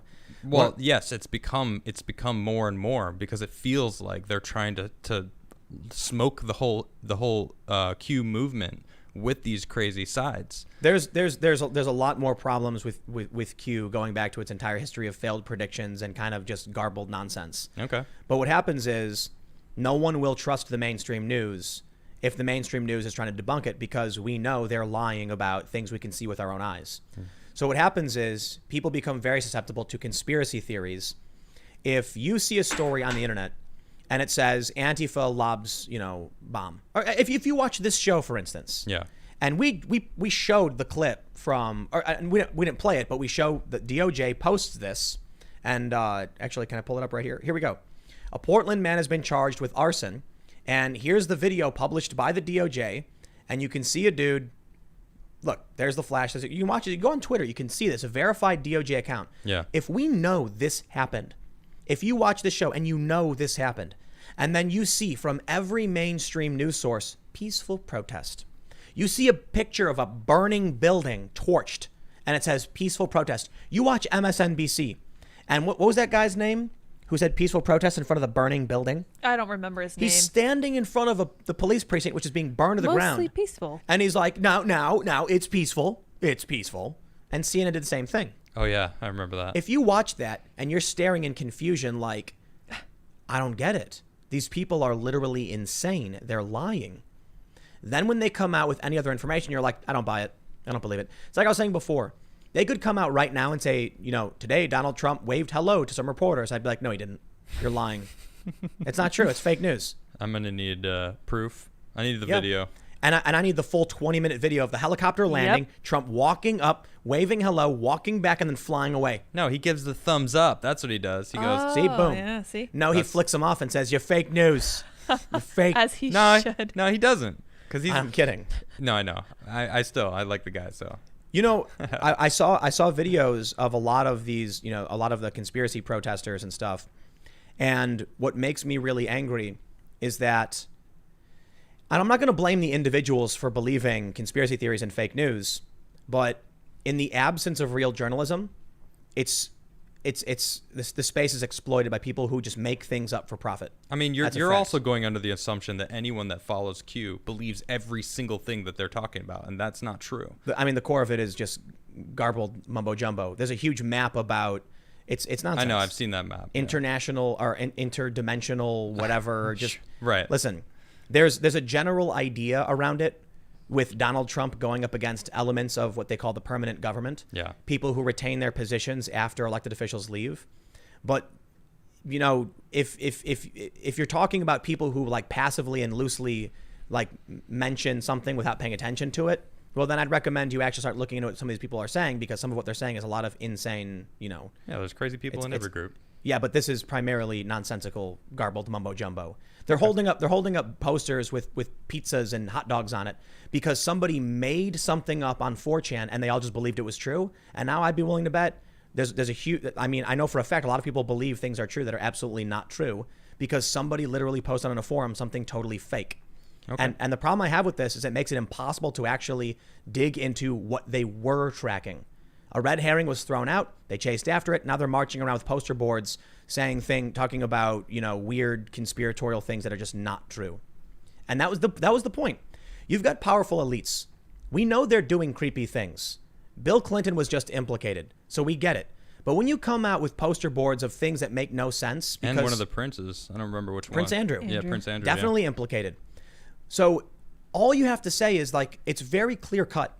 Bill Clinton, Prince Andrew, ID'd by witness. What do we get instead? People marching around with gibberish made up words, pictures of spaghetti and hot dogs, and they look like they're nuts because someone posted fake news online and they were like, this is what I'm going to make a poster board about. Yep. Instead of being like, published documents through a lawsuit today, as reported by Newsweek, implicate Bill Clinton. Yeah, that's crazy. Instead, you get conspiracy. I can't believe I read that today. Yep, that's where we're at. So, the important thing I always tell to people, it's like, man, there used to be real journalists. I don't think they really exist for the most part anymore. I'm looking at one right now, Tim. Yeah, kind of, but you know what we sort of do is like a weird fact-checking commentary show almost. You know. Yeah, I guess that's true. That accurately talks about what our show is. Yeah, I guess so. A lot of crazy people saying a lot of crazy things, and I have no problem saying it's true, it's not true. Mm-hmm. We need facts on this one. I think we showed that chart the other day about the New York Times and the hockey stick of all the intersectionalism and far leftist stuff. Starting in like 2010, right? And then, listen, if you get... There's so many factors that are conspiring to create conspiracy movements. It is the fault of the New York Times. It is the fault of the Daily Beast and Vox. Yeah, they posted so much that it's convinced these people that believe. No, we're not talking about Q anymore. We're talking about the crazy left, the people that read all this and succumb to it, pass it around, keep seeing it and pass it around, and it gets worse and worse and worse. That is now their new reality. That's what they believe. It is 100%. That is the way people are. And everyone else is like, they're looking at them like they're the ones holding the pizza signs. Like, you guys are crazy because that's not the way it is. So when they say, what was that initial thing the Seattle department said? They wanted gender affirming praxis or whatever. Something like that. I'm like, what is this? Praxis is a dog whistle to the far left. Okay. Trauma-informed, gender-affirming, anti-racist praxis. Whoa. So all of these words are dog whistles for the far left. Yep. In fact, the word dog whistle is a dog whistle to the far left because regular people don't use these phrases. That's a good point. You can tell if someone is trapped in this bubble of this conspiracy world. Mm-hmm. They really are white supremacist conspiracy theorists who believe there is a cabal, the patriarchy, that controls everything. It's insane. Here's what happens. The New York Times starts talking about whiteness, directly insulting people. Yeah, those people terrible. then say, I'm done, and they turn it off. But they still want to get information from somewhere. And so they go online, they look for it, and they end up finding the inversion of it. Enter Timcast IRL. Well, we're here for you to give you the real news and try to break it down. Well, we try to break it down. What I mean is, in terms of where people end up. A lot of people end up going into insane conspiracy world. Or like Facebook meme news land. Well, that's the left. Yeah. They start getting all their news from memes. Yep. And I'm like, some random person will tweet something like, the government is so dumb. Like, they should just give everyone $1 million. And then all of a sudden I see like 50,000 shares on Facebook. And they're like, it makes so much sense. Remember the one? What was the thing where it was like, what did they say? It was like Michael Bloomberg spent $500 million on the election. If he could have, there's There's The 300 math. million Americans. He could have given every American $1 million and still had money left over. And it's like, No, that's $1. yes, How that's that $1. works. Like $1.25. Like, sorry. Oh my goodness. Learn math. If you can't even do that, why should we trust you with anything? But that's what they'll do Seriously. is they'll take a screenshot of that insane statement. And that went crazy viral. Yeah. People were sharing that, like, can you believe this? Look at this. Can you believe it? That's And it's crazy. like, no, I can't. I can do math. No, that's crazy. Yes, yeah. everybody would have gotten $1.30. Woo! Yeah, I think you needed a trillion or something. Yeah, it's not. If he had 500 trillion, he could have given $1 million. Yeah. Yeah. Well, It's- 350 right. million Yeah. or trillion. Yeah. Right. So all of these people, they share memes for news. They get man. their information half baked from CNN because they overheard it in an airport, and then other people are sitting there, and they'll actually it's really easy to get pushed down, say, a rabbit hole. Now the left tries claiming that YouTube does it. It doesn't really. That's not true. Facebook might through shares, though they've been changing their algorithm. It really just happens if someone sends you a video, and you see a dude lobbing an explosive at a building. You go, whoa, that guy just threw an explosive at that building. What happened? And then you're like, but the news isn't talking about it. So I've literally gotten emails from people where they're saying things like, I turn on the news in Europe, and they're showing all of these peaceful marches and protests.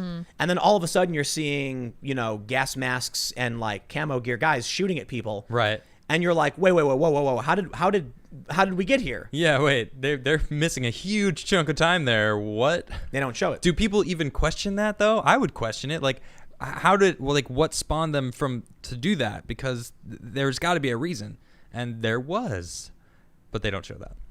It's They crazy. just they try and make it seem like peaceful demonstrators were attacked viciously by Trump's secret police today. I mean, even my friend in Portland who hit me up saying like, how can you be okay with this? Like, I live in Portland and it's fine. Like, I'm not seeing anything. Like, I go outside, everything's normal, nothing's happening. So how are you gonna tell me I live in Portland and there's nothing? That's like, I'm watching the live streams of the people standing outside the courthouse trying to burn the courthouse down. Like, what do you mean? How can I see it? How can't you see it? Go to the courthouse and call me when you get there. it's because there's the person sitting in the guillotine saying, I don't care about politics. Still haven't heard back. That was like a week and a half ago. Huh. Well, I'll tell you what. What's the old poem? First they came for communists and I didn't speak up, and they came for trade unionists and I didn't speak up. Yep. Take a look at this here article. This is from Bloomberg City Lab. Speaking of Bloomberg. Dozens of city governments declare racism a public health crisis. Okay, that literally means nothing, but sure. More than 50 city declarations put racism's health impacts on par with disease and addiction. Health organizations and school districts are adopting them too. Do you know what the cure for racism is? Stop talking about it. No. I mean, like, Stop calling people by their race. Just calling them a person. No. I'm talking about it's a public health crisis, Adam. The government has said so.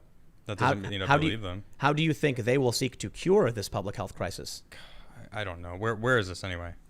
50 different cities. And this is from the 13th, so it's ignoring the fact that Colorado State has already pushed forward the declaration itself and a bunch of other cities in the meantime. And about 10 or 12% of the CDC has signed a document demanding the CDC declare racism a public health emergency in this country. Heaven help us. Nationwide. Let me guess. Biden will save us all from it. No, Biden's for it. No, I know he's for it. That's what my point is, right. Tim. Come on. Yes. I thought you meant save us in the honest sense of what saving us means, not from their perspective. So this is what you're going to get. So your friend who says like, I don't know what you're talking about. I'll tell you what. There's going to be some dude who shows up in a pink, shirt that says community police, and they're going to knock on your door and they're going to say, "We heard you last night playing rap music. You're under arrest. You have to come with us." And they're going to be like, Under arrest? How can they arrest anyone? What do you mean? Morality policing. I know, but who's gonna? They don't have authority to arrest people. Is that they're gonna have authority to do that? The new police, yes. So they're gonna think that they can take somebody against their will. You think someone who doesn't want to get taken is gonna allow that to happen? I absolutely, No. I do. Case in point, the McCloskeys who handed over their guns when the police illegally seized them. Yes, when the state authorities show up at their door and say, "You culturally appropriated, and that's a violation of the law." Look, if they can get the city council to vote to abolish the police, They're going to do a whole bunch of crazy things. That's a bad example, dude. What is? The McCloskeys were law-abiding citizens.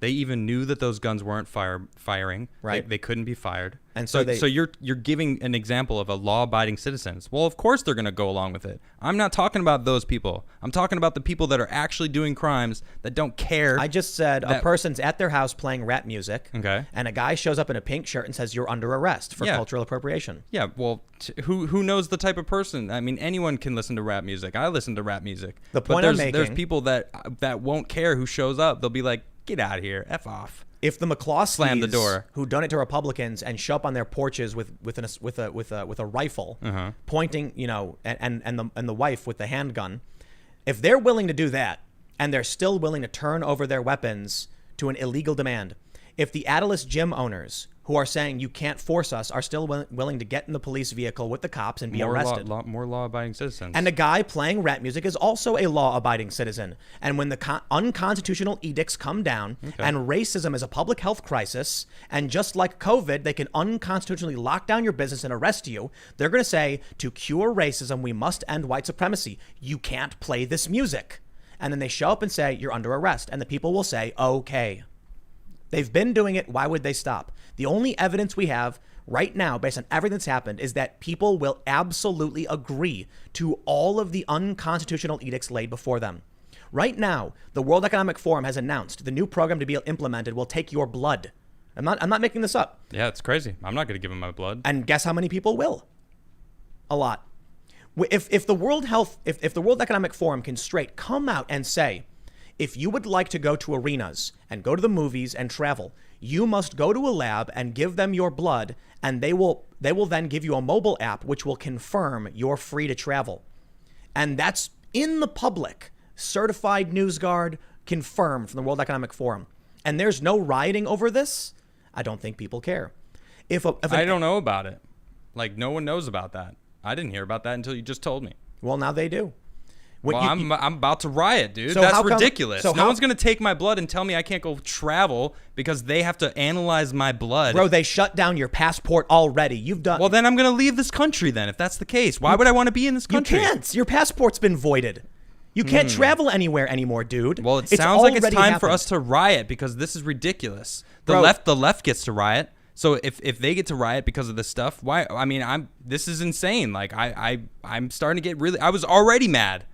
When they arrested, so you're telling me that that's what their new plan is? Then we need to start freaking protesting and riot, man. I'm down. Let's do this. Not riot.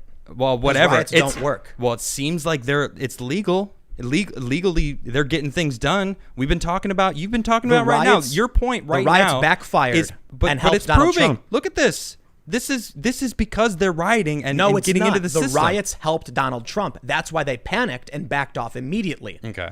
Donald Trump sent out police and people started supporting him. Peaceful protests do work. People standing up and linking arms around statues does work. Coming out and saying, I won't stand for this works. Telling your boss you won't stand for it works. All right. People doing everything they can. All right. If that's the case, then let's get this. Tell them it's not going to work. They're not going to take our blood. Let's fight this. Everybody needs to fight this. We got 40,000 people here. If you want your blood taken and have them analyze it and allow you to go to the movies, allow you to travel, shut down your passport because you haven't given your blood, if that's not ridiculous to you, then let it happen. Pull it up.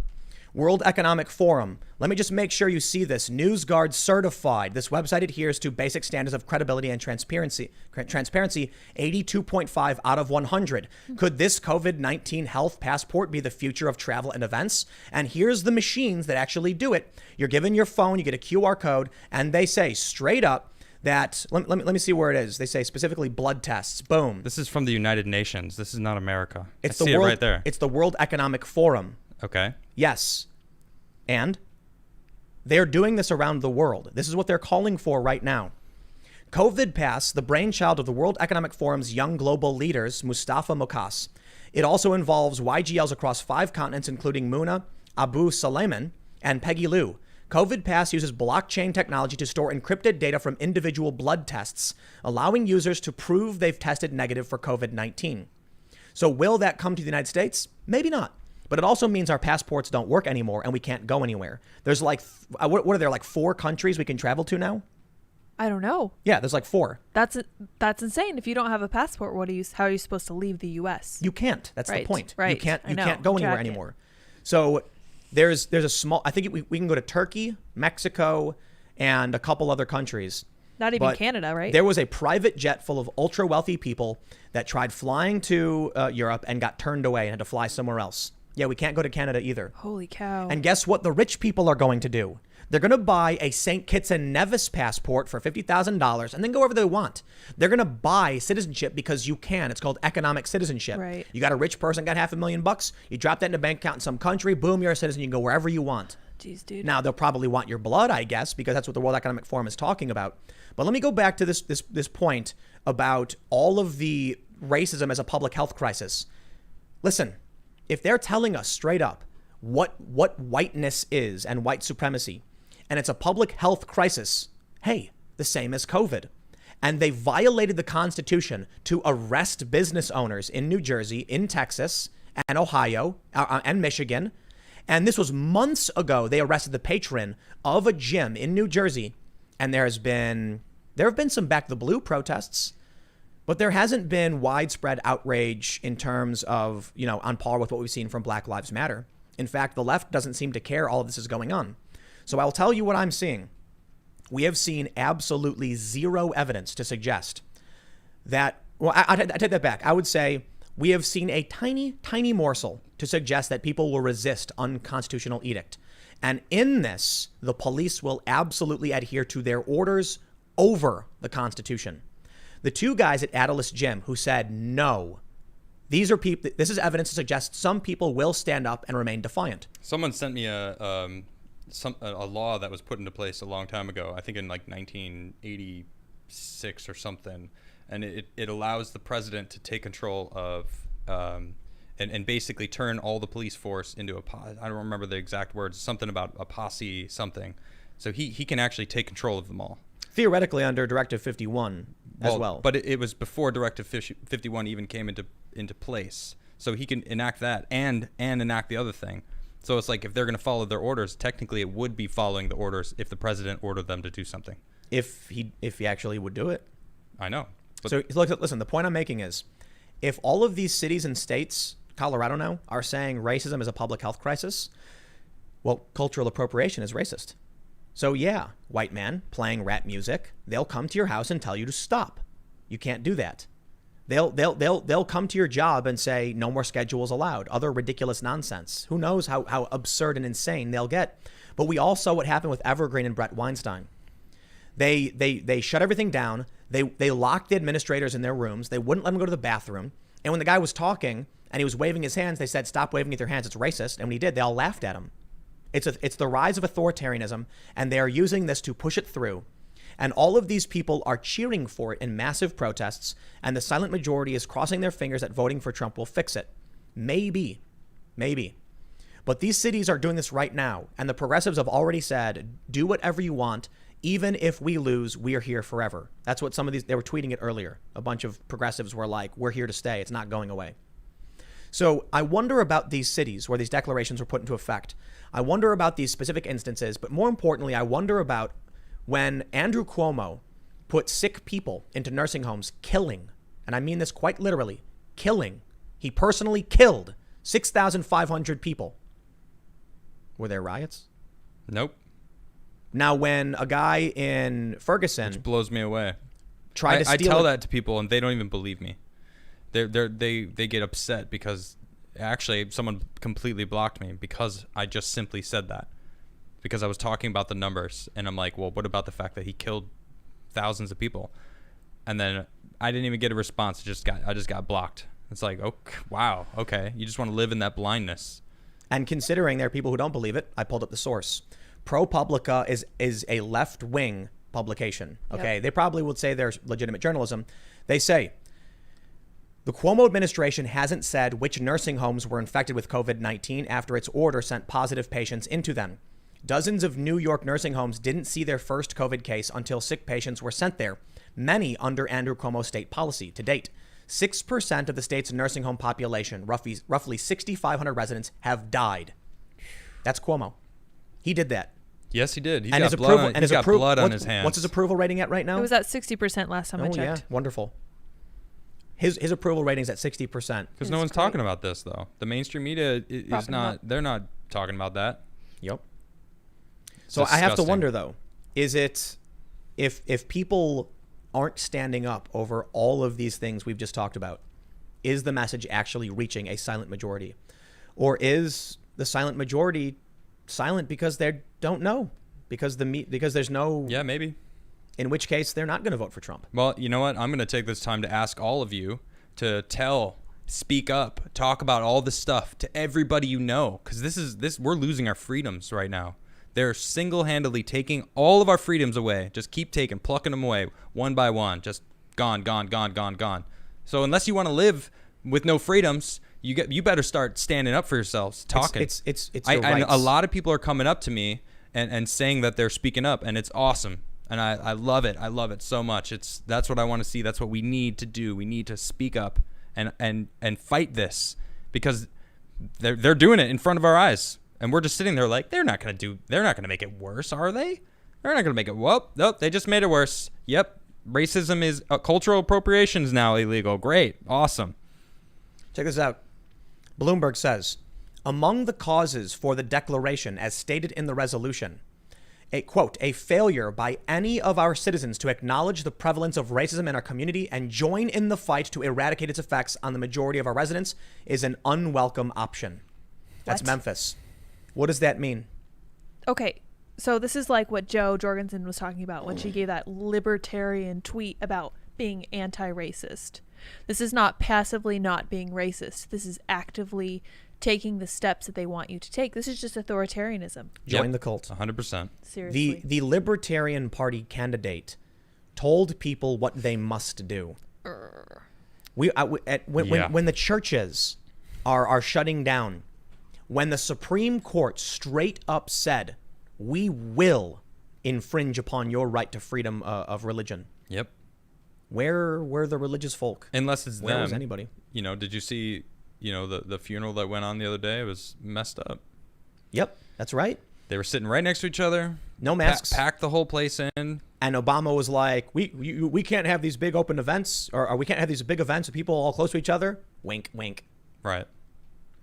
They had a funeral. It was for John Lewis, right? Yeah. And, rest in peace, my respects. Yet they had a funeral where they were all sitting next to each other, and they flaunt it. They are the cultural authority. Yep. And it's as simple as the far left will go up, they'll go out, they'll protest, and no one else will. Now, to be fair, I'm exaggerating a bit. There are back the blue protests that go outside, and there have been many across this country, but they're not nearly as big as Black Lives Matter was. Yep. Black Lives Matter is more popular, according to various polls, than both political parties right now. And we've seen high-profile leaders of the organization say that they should form their own political party because they'd win. They probably would. Yep. But then look at Herman Cain. They're just trying to make it seem like he went to a Trump event and got COVID. Well, newsflash, he was tested before and after going to that and didn't have it. So he didn't get it there. He was also fighting cancer for over 2 years. It's like, sure, he caught it, sure, okay, and happened to die, but his body wasn't 100%. Stage 4 cancer. Yeah, it's like, and they're politicizing his death because he was not on their side. He wasn't one of their soldiers, so they're not propping him up at all when he was an awesome man. Disgusting. Who was it who denied, was it de Blasio, denied the Blue Lives Matter mural? Yeah. They are flaunting their violations of the Constitution. Yes, they are. Straight up flaunting it. Yep. If it has gotten so extreme in the past several months this year, where these people, violent authoritarians, engaging in repressive, violent behavior, empowering their cronies, painting their messages in the streets, and denying equality to others while simultaneously trying to revoke civil rights legislation, at least in California, which it'll come next to the federal government, I assure you, and it'll come under the guise of probably like trans rights, I'd imagine. Something to that effect. What they're doing in California is under the guise of affirmative action. They want to hire based on race. They're stripping away our rights, and they've already been taking them away. It's freedoms, sure, but it's our civil rights. Our right to life, liberty, and pursuit of happiness is gone. Under COVID, it is gone. 100%. Yep. Seems like it. These governors are crushing industry, crushing businesses. And there you go. And what do we get? Internationally, they are calling for, quite literally, our blood. Yeah, you're right. Well, They're calling for our blood. Nope. Isn't it against some religions? It is, yeah. Yeah, it's like, how are they going to get around that? Well, you can't accept blood. I'm not sure if you can not give it. No, there's some religions where you can't pierce your own skin at all. And, like, that's against people's religion. Well, I don't The think they freedoms care. are being taken away right in front of our eyes. Yeah, dude. It's like people are like, well, why don't you run for office? It's like, I'm sitting here talking about this. I'm telling you guys. I'm yeah, some people say I get emotional, but you should be too. You should be mad. This is insane. It's happening right in front of our eyes. And if you're not mad, then what is wrong with you? We all are. Why are you laughing? It's not even funny. If you're not mad, you're not paying attention. Thank you. That's the saying. That's why I laugh, because it's true. 100%. You should be mad about this. This should be something that you care about. And I don't think people care about it anymore because I think life is too easy. Honestly. I don't know how else to put it. We've been really lucky. This is what our parents fought for, and we should be grateful.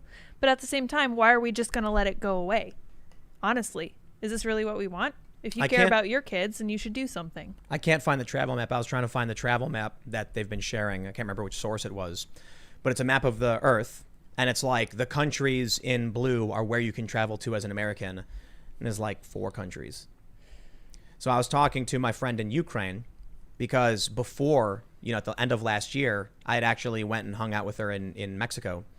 And I was like, man, isn't it so great to have an American passport? Like it's so difficult for people from other countries to travel. Even for her to go to Mexico, it's like you've got to get an application or whatever. Mm-hmm. But they have like a new treaty. And then here I am with this golden ticket. I can fly wherever I want. And now, 8-9 months later, you can't go anywhere. It's like they're basically telling us we have to fall in line with what they want or else. Conveniently, right as Donald Trump is running for re-election, it's how fortunate or unfortunate, to be honest, because it may result in such a massive backlash that Trump wins in a ridiculous landslide. I think that's going to happen. Definitely. But what's crazy about this today compared to the other landslides is that the whole world is involved with COVID.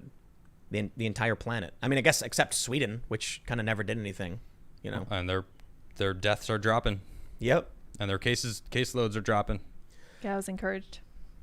I don't know. Mm-hmm. All I know is since the start of this, it's been lie after lie. There's a really funny post going viral on Reddit right now where it's do you know the subreddit Am I the A-hole? I don't Reddit. There's a very popular subreddit called Am I the A-hole where somebody, they use the real swear, the real swear.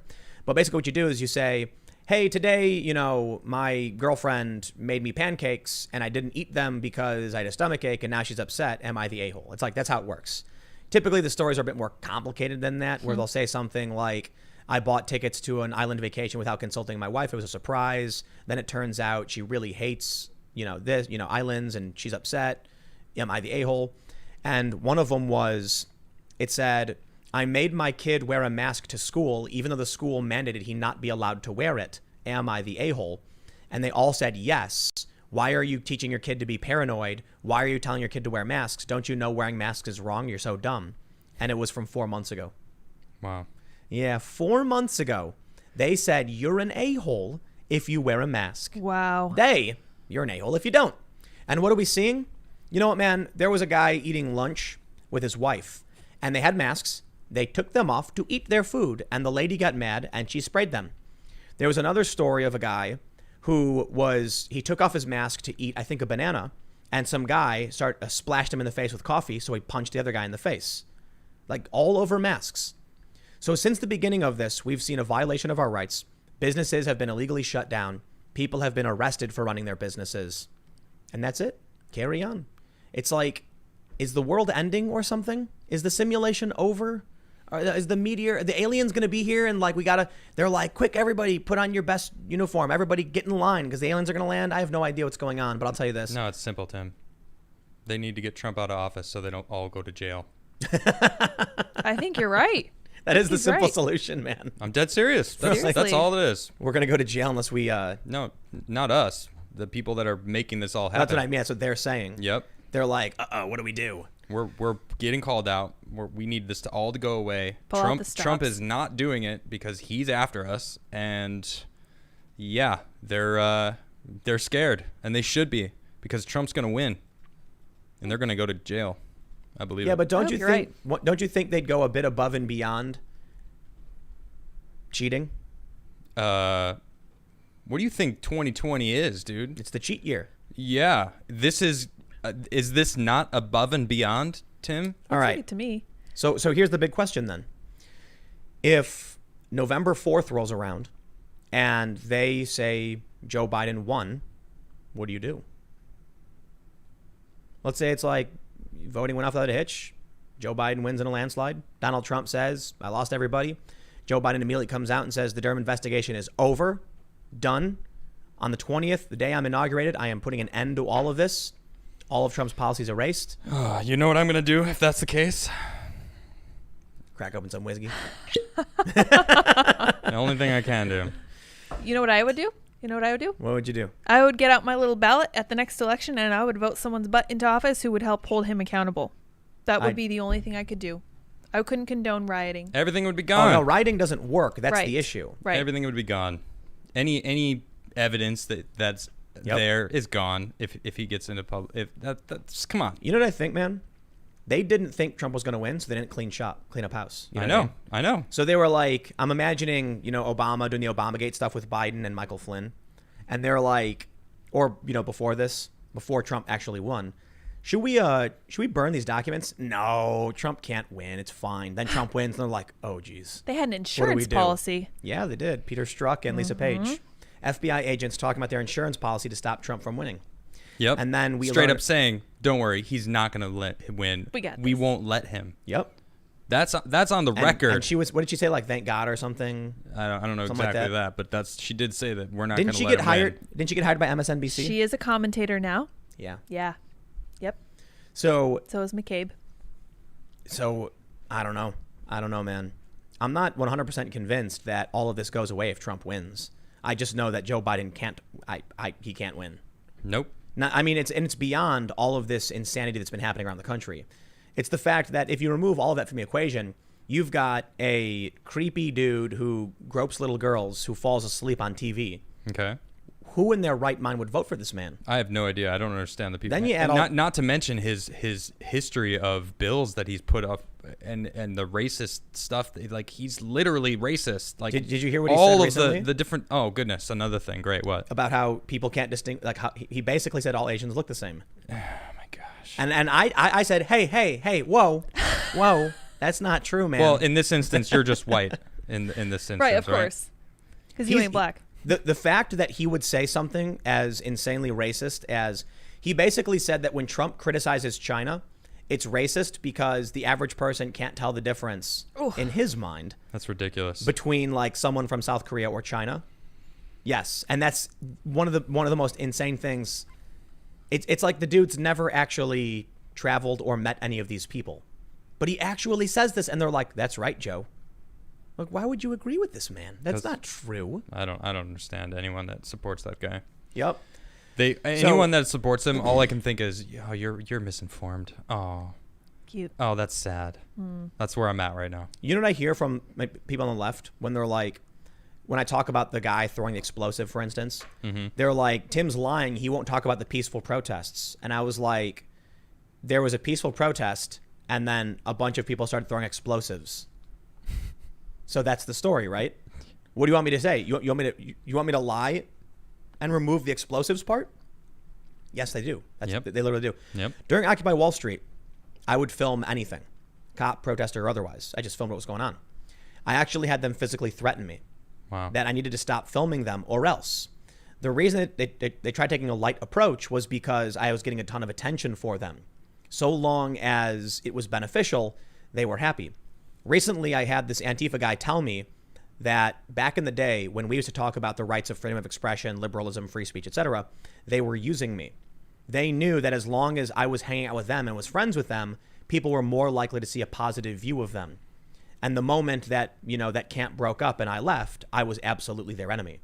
So during Occupy, many of them physically attacked me. This is what I love the most. When people comment on my post and they're like, tisk tisk Tim, condemning the activists. What happened to you since Occupy? And I'm like, did you not remember that during Occupy Wall Street, the Antifa type, we just called them Black Bloc, were physically attacking me like on numerous occasions? Like there's video of it because I filmed them breaking the law and I yelled, I will film you breaking the law and you can't do anything about it. They've never liked me because I've always been about transparency and accountability. Well, they don't want that for themselves.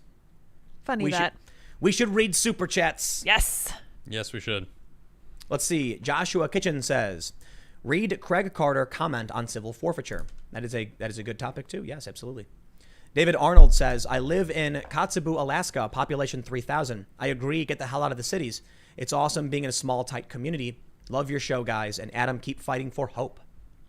And also, I won't stop. Thank you for that. Don't stop fighting that smash button.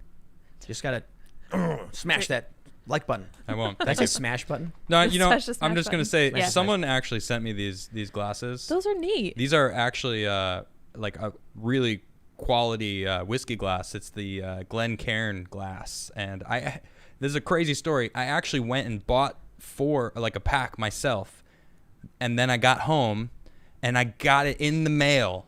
So that same day that I went and bought myself these exact glasses, I bought like these glasses. They were in the mail from somebody. If you're out there, thank you very much. I returned the ones that I bought because you supplied them to me. So thank you very much. Cheers. Great story, Appreciate man. you. I love it. Sweet. And also subscribe if you haven't. You can follow me on Twitter, Instagram, and Parler at Timcast. You can follow at Adam Krigler in the same places. And you can follow at Sour Patch Lids, LYDS, on Twitter and Parler.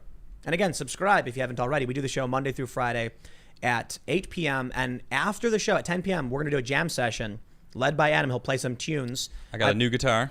I might not play. We'll see what happens. But I'm No? leaning towards playing. We'll see what Yeah, you happens. should We'll play. see. We got a super chat here from Raymond Fry. He says, first time donating. I am a combat vet, 25th ID for, I don't know how to say this properly, 1 to 27 Infantry Regiment. I have been depressed lately because of the upcoming election, yet Adams coming to see the other side is hopeful. Also, Rasmussen has him at 50 to 48. I just hope more people wake up. That's right, Rasmussen has Trump at 50% approval to 48 disapproval. I love it when all of these lefties come out and start laughing, saying Rasmussen's wrong. Except for the fact that Rasmussen had, I think, hit the nail on the head in 2016. Yep. And the other polls were wrong. Yep. Rasmussen was actually one of the most accurate. Now, they could be wrong. It's true. But Nah, Trump's going to win. Trump 2020. all right, man. Well, Joshua Kitchen says Unity 2020. Is it the Kanye West ticket? No, I'm it's kidding. the- I that's know. the- yeah. That's it's a pipe dream. Birthday party. Trump's going to win. Trump 2020. Commander 232 says, Adam, I am with you. I, as a person in the FPS branch of the DHS, am doing everything I can. But, Tim, I do have to say, if all options end up failing, I'm willing to take up arms to defend the Constitution. I won't stand for this. I sadly have lost all morality towards these people. I'm spinning Well- the UFO for you, sir. Be careful when fighting monsters, lest ye become one. But For thank when you. you gaze into the abyss gazes back. Thank you. I really appreciate you. Reveresco Anemo says, fight for freedom, Yes. U.S. 2020 U.S. Yes, fight for America. That's what it feels like we're fighting for. Stephen Vayweg says, if they arrest white people for rap, wouldn't they also arrest people for rock and roll because it's based on the blues? Theoretically, yes, absolutely, 100%. Because nothing's going to be legal. I had a conversation with someone like a long time ago about rock and roll, and someone told me that it was stolen culture from the black community or whatever, and I was like, oh, like explain that. What does that mean? And they were like, it came from blues, and I was like, and where did blues come from? Did they have an answer for you? I was like, who created stringed instruments? I was like, dude, the point is we share cultures. I don't care where it came from. The fact We're all is, humans. we We all all sh- bleed the same color. Yep. It's cultural appreciation. It crisscrosses back and forth all the way. Mark G says, you see, Tim, I can no Ridiculous. longer sit back and allow leftist infiltration and indoctrination to sap and impurify all of our precious bodily fluids. Dr. Strange Meanie, or how Timcast blackpilled Adam in 100 episodes. Also, you got to fight for your rights. I'm not black-pilled. No, That's and when you succumb to the stuff and get pessimistic and think life's over. I think black pill is well beyond that, and people need to separate the distinction between the reality and defeatism. Right. And so this isn't defeatism. This is me literally telling people to stand up now. Yeah. That people need to first of all, go out and vote. We need people to speak up. That's as simple as it is. But I got to tell you what, man, the odds are staggering, it would seem. Or maybe the news is just fake. We'll see what happens. Maybe both. I'll tell you what, they rag on Trump for him asking the question about delaying the election. Mail-in voting literally is delaying the election. I'm not even exaggerating. Well, I think he did that as a move for them to be like, we can't do this. And then he's like, good, that's what I wanted. I don't want to delay the election. Now that they've decried it, he can say, due to mail-in voting, the election is being delayed. What should we do? And then people are going to be like, Right. NPR said it will be the election month. Or how Gavin Newsom, when the USPS was like, we might not be able to survive. We might have to close down. And he's like, this is not okay. It's like, to the post office. To the post office. Yeah. It's like, well, if the economy stays shut, they're going to go under. And if you can either you can open up the economy. Why not try that? Yeah. Lady Phoenix Gray says, our rights are being taken. Our rights aren't being taken. Most people are willingly giving them away at this point for some semblance of safety. Our founding fathers and better minds who came before warned of this. Folks need to be educated, locked and loaded, and ready for what comes next. Yeah, and get people are taking it. The powers that be are taking advantage of that. That's why they're taking advantage of that good nature that is most Americans. Yep. I think ultimately right now we've got an election coming up. People need to peacefully protest. A lot of the talk about lock and loaded and stuff is just too far beyond for me. It's like, listen, man, you see what happens in Seattle when people get violent. Trump started winning. His approval rating started going back up because violent riots started waking people up to exactly what was going on, scaring them. But as long as they were peacefully protesting, Trump's approval rating was going down. We saw the scientific research. If you peacefully protest, if you speak up and you get loud enough, and you come across as calm, professional, caring, Martin Luther King, baby. Exactly. That's why I always tell people. That was a boss right there. I would always try to argue with the people who were calling for violence or, saying things like getting armed and stuff like that in the sense of like conflict. I don't mean in like personal safety. That if you adopt the tactics of your enemy, you are not creating a better world and you're not defending a better world. You are creating literally what they want you to, a violent world. Yep. So that's why it's very difficult to fight for liberty and freedom because cheaters can win, They have a huge advantage in their willingness to cheat that we don't have trying to be peaceful. I'm fighting off a sneeze, by the way. It happens. Carson Pettijohn says, this reminds me of the pride cycle. 1, righteousness and prosperity. 2, pride and wickedness. 3, destruction and suffering. 4, humility and repentance. We are currently in step 2. I hope we are ready for step 3. Let us jump back to the super chats here. And April, May, June says, if this passes, we should take a bet on how quickly all of the businesses close. I'm going with 1 week. And that's a reference to Seattle's police being abolished. Mm-hmm. Good. Mitchie says, human beings are inherently good and evil. Interesting. Okay. The Scott says, hey, Adam, if people are generally good, why do year-old babies need to be taught not to just take whatever they want from other babies? People are inherently selfish, and we learn how to work towards shared selfish goals. Okay. Interesting. Alicia Dupuis, City of Midland, Ontario, ended local PD. OPP took over. Would country or state police just take over jurisdiction of Seattle? Probably. Yeah, I think so. Interesting. Hold on. Go back to that was a question to me, and I was just pondering it for a second. I've seen babies give away their toys. I've got 40 cousins, big, huge family. I've got lots of kids that I've helped raise myself. Like I've seen kids give their candy to others when they're crying. So it's like that's a great example. But how about the rest of them? So it's like for every one person you're telling me that took some toy from someone else, I've seen another kid walk over and give their toy to that same kid that's now crying because their toy was stolen.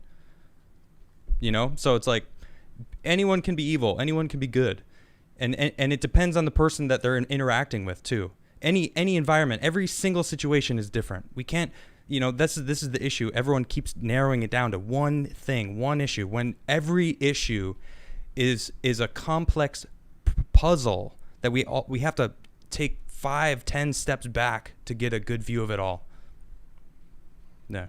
Villain Music Dude says, there is a leftist cartoon online about a police officer holding up the community's problems, and the wait is crazy. The next scene shows a bunch of social housing, mental health, and wealth redistribution programs. Then he says, and all of a sudden, magically, the weight is off his shoulders. It's so utopian, yet I see so many people share it. Organized criminals have homes, healthcare, and all the money they need. Doesn't stop them from doing crime. Exactly. So the comic is a cop. He's holding a bunch of rocks. And the rocks say things like healthcare crisis and housing crisis or whatever. And then when a bunch of social workers show up, the cop's standing there all happy holding up Law and Order on his shoulder or whatever. Mm-hmm. Not realizing that all of these things are interconnected, you know, and that's part of the issue. Let's see, where are we at? Mitomen says, who elected the media? Asks Yuri Bezmenov. On YouTube, you can elect the media. That's why it needs to be censored. You guys in the U.S. are fighting a culture war, and the whole world is watching. Props from Hungary. Thank you. Yeah. Mr. Obi-Wan says, not voting is still a choice. In our society, it's our responsibility to be aware of the politics on the local, state, and federal level. If you don't vote, it doesn't mean you're not partially responsible when things go crazy. And that's why I pulled up that comic of the guy in the guillotine saying, I don't care for politics. Well, you know, that's fine, but... we all need to care about politics. Crichton says, 7 of the 9 Seattle council spots were on the ballot last November. I heard it reported that only 30% of registered Seattle voters participated. If that is accurate, the voters created their own monster. And it may be that come the next election, there is a landslide which purges all of these officials. Let's do it. Hopefully. Cloud G says, Seaside Heights, New Jersey had a pro-Trump stand with police watching over it. There were a lot of people shopping, buying Trump 2020 hats. I've yet to see any pro-Biden shops or yard signs in New Jersey. Has anyone seen a real Biden sign? One person found one somewhere in Florida. They sent it to me. They were like, "It's true. I've seen it. It's the real thing." And it was a legitimate Biden sign. So I've seen one Biden sign. I've seen with my own eyes countless Trump signs. Yep. Throughout our own neighborhood, driving down the street. So listen, we're in a deep blue district. Yes, we are. And not too far away, someone's flying a Blue Lives Matter sign openly in front of their house, literally within a few blocks. Yep. And it's also got the law enforcement and federal. It's got federal law enforcement, police, and military. It's the one with the multiple colors on it. It's like green, orange, and blue, I think. People aren't working. They're literally watching what's going on. They're seeing the craziness. They're watching the president. What's the Thomas Sowell quote? I, like most people, have never met a pollster or something like that. Yeah, I don't remember. Something like that. Yeah. What was that? Could you look that up? I'll look it up for you. Yeah, the exact quote was like a funny point Thomas Sowell mentioned. Forrest Horlocker says, first time catching the live show. You guys and gal rock. Keep up the good work. Spin it. Thank you. It shall be I will done. spin it. Yes. The UFO shall be spun.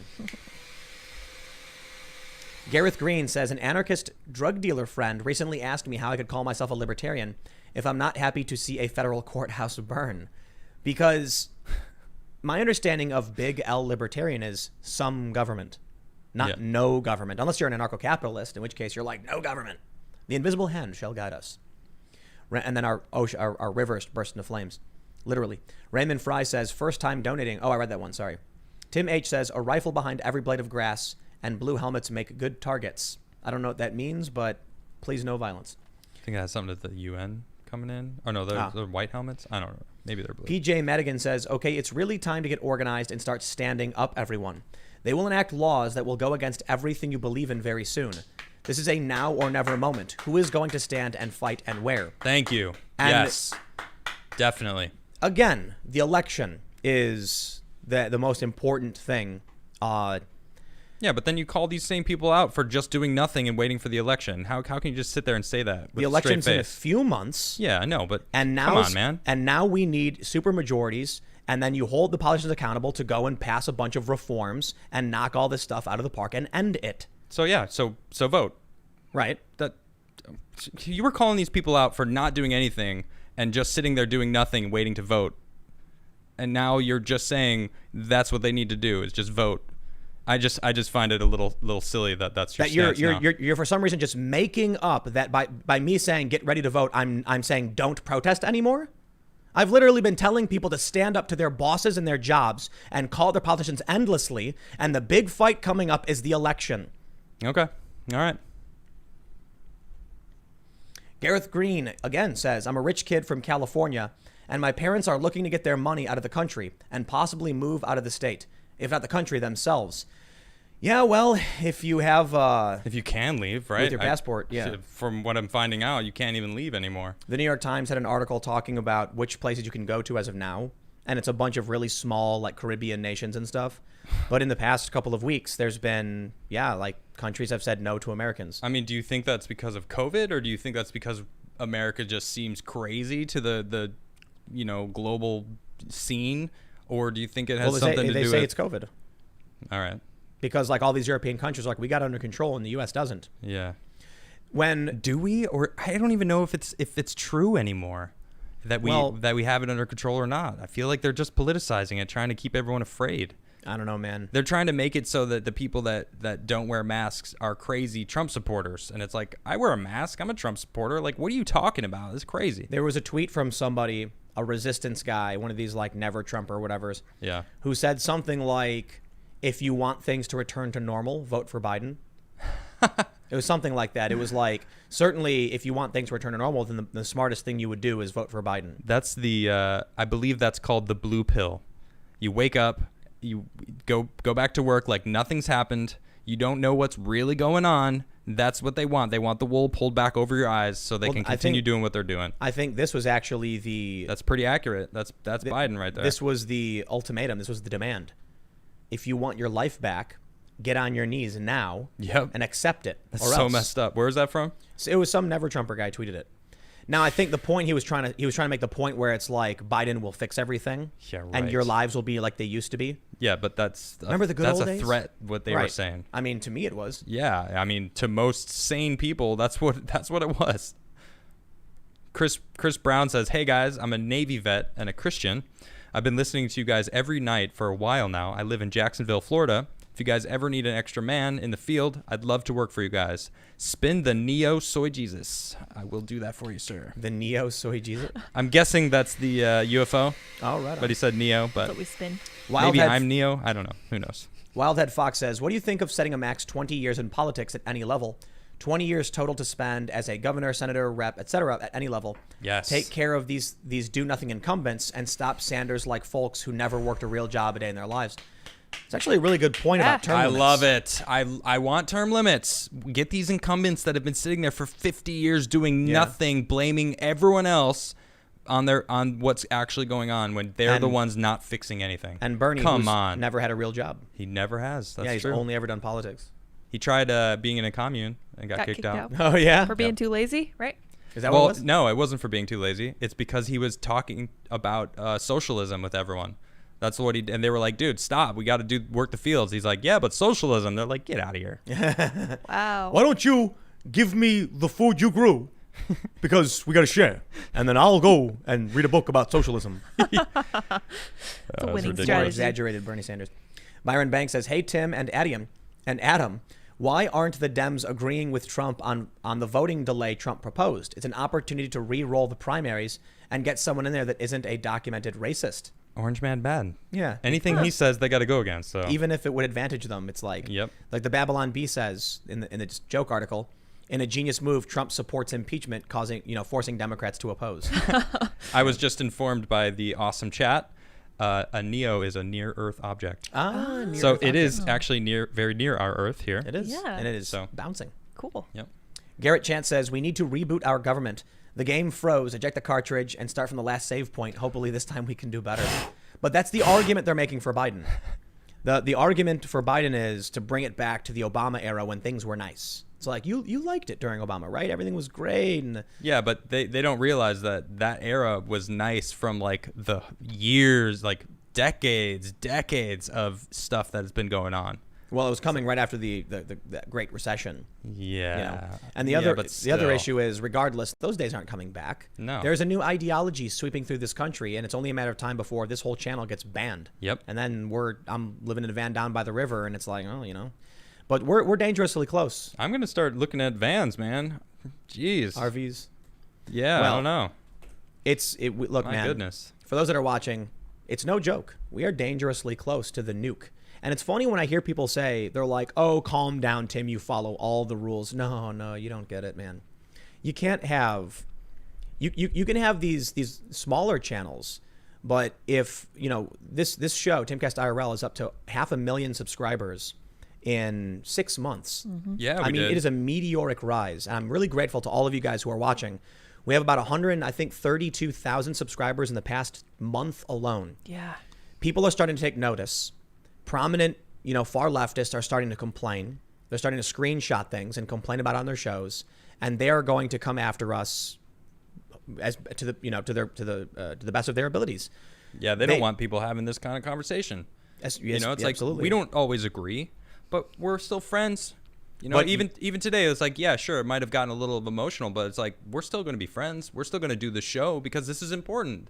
It's like people need to know that you can have a conversation, disagree, maybe change your mind, but that's also okay. But you can be wrong. But we're disagreeing on technically what we The agree same on. thing. I know, you're right. Like true, that's true. The but- level to which people would stand up, will they be strong enough? Right, What's right. What's the right way to do it? Yeah, I see what you The mean. core of the conversation is we must stand up for ourselves. Oh, and I was going to resist say Trump authoritarianism. 2020, but No, it's not that. no, you're right. I know what you mean. For a lot of people, You're Trump is the put him in the pilot seat and have him steer this plane. Yeah.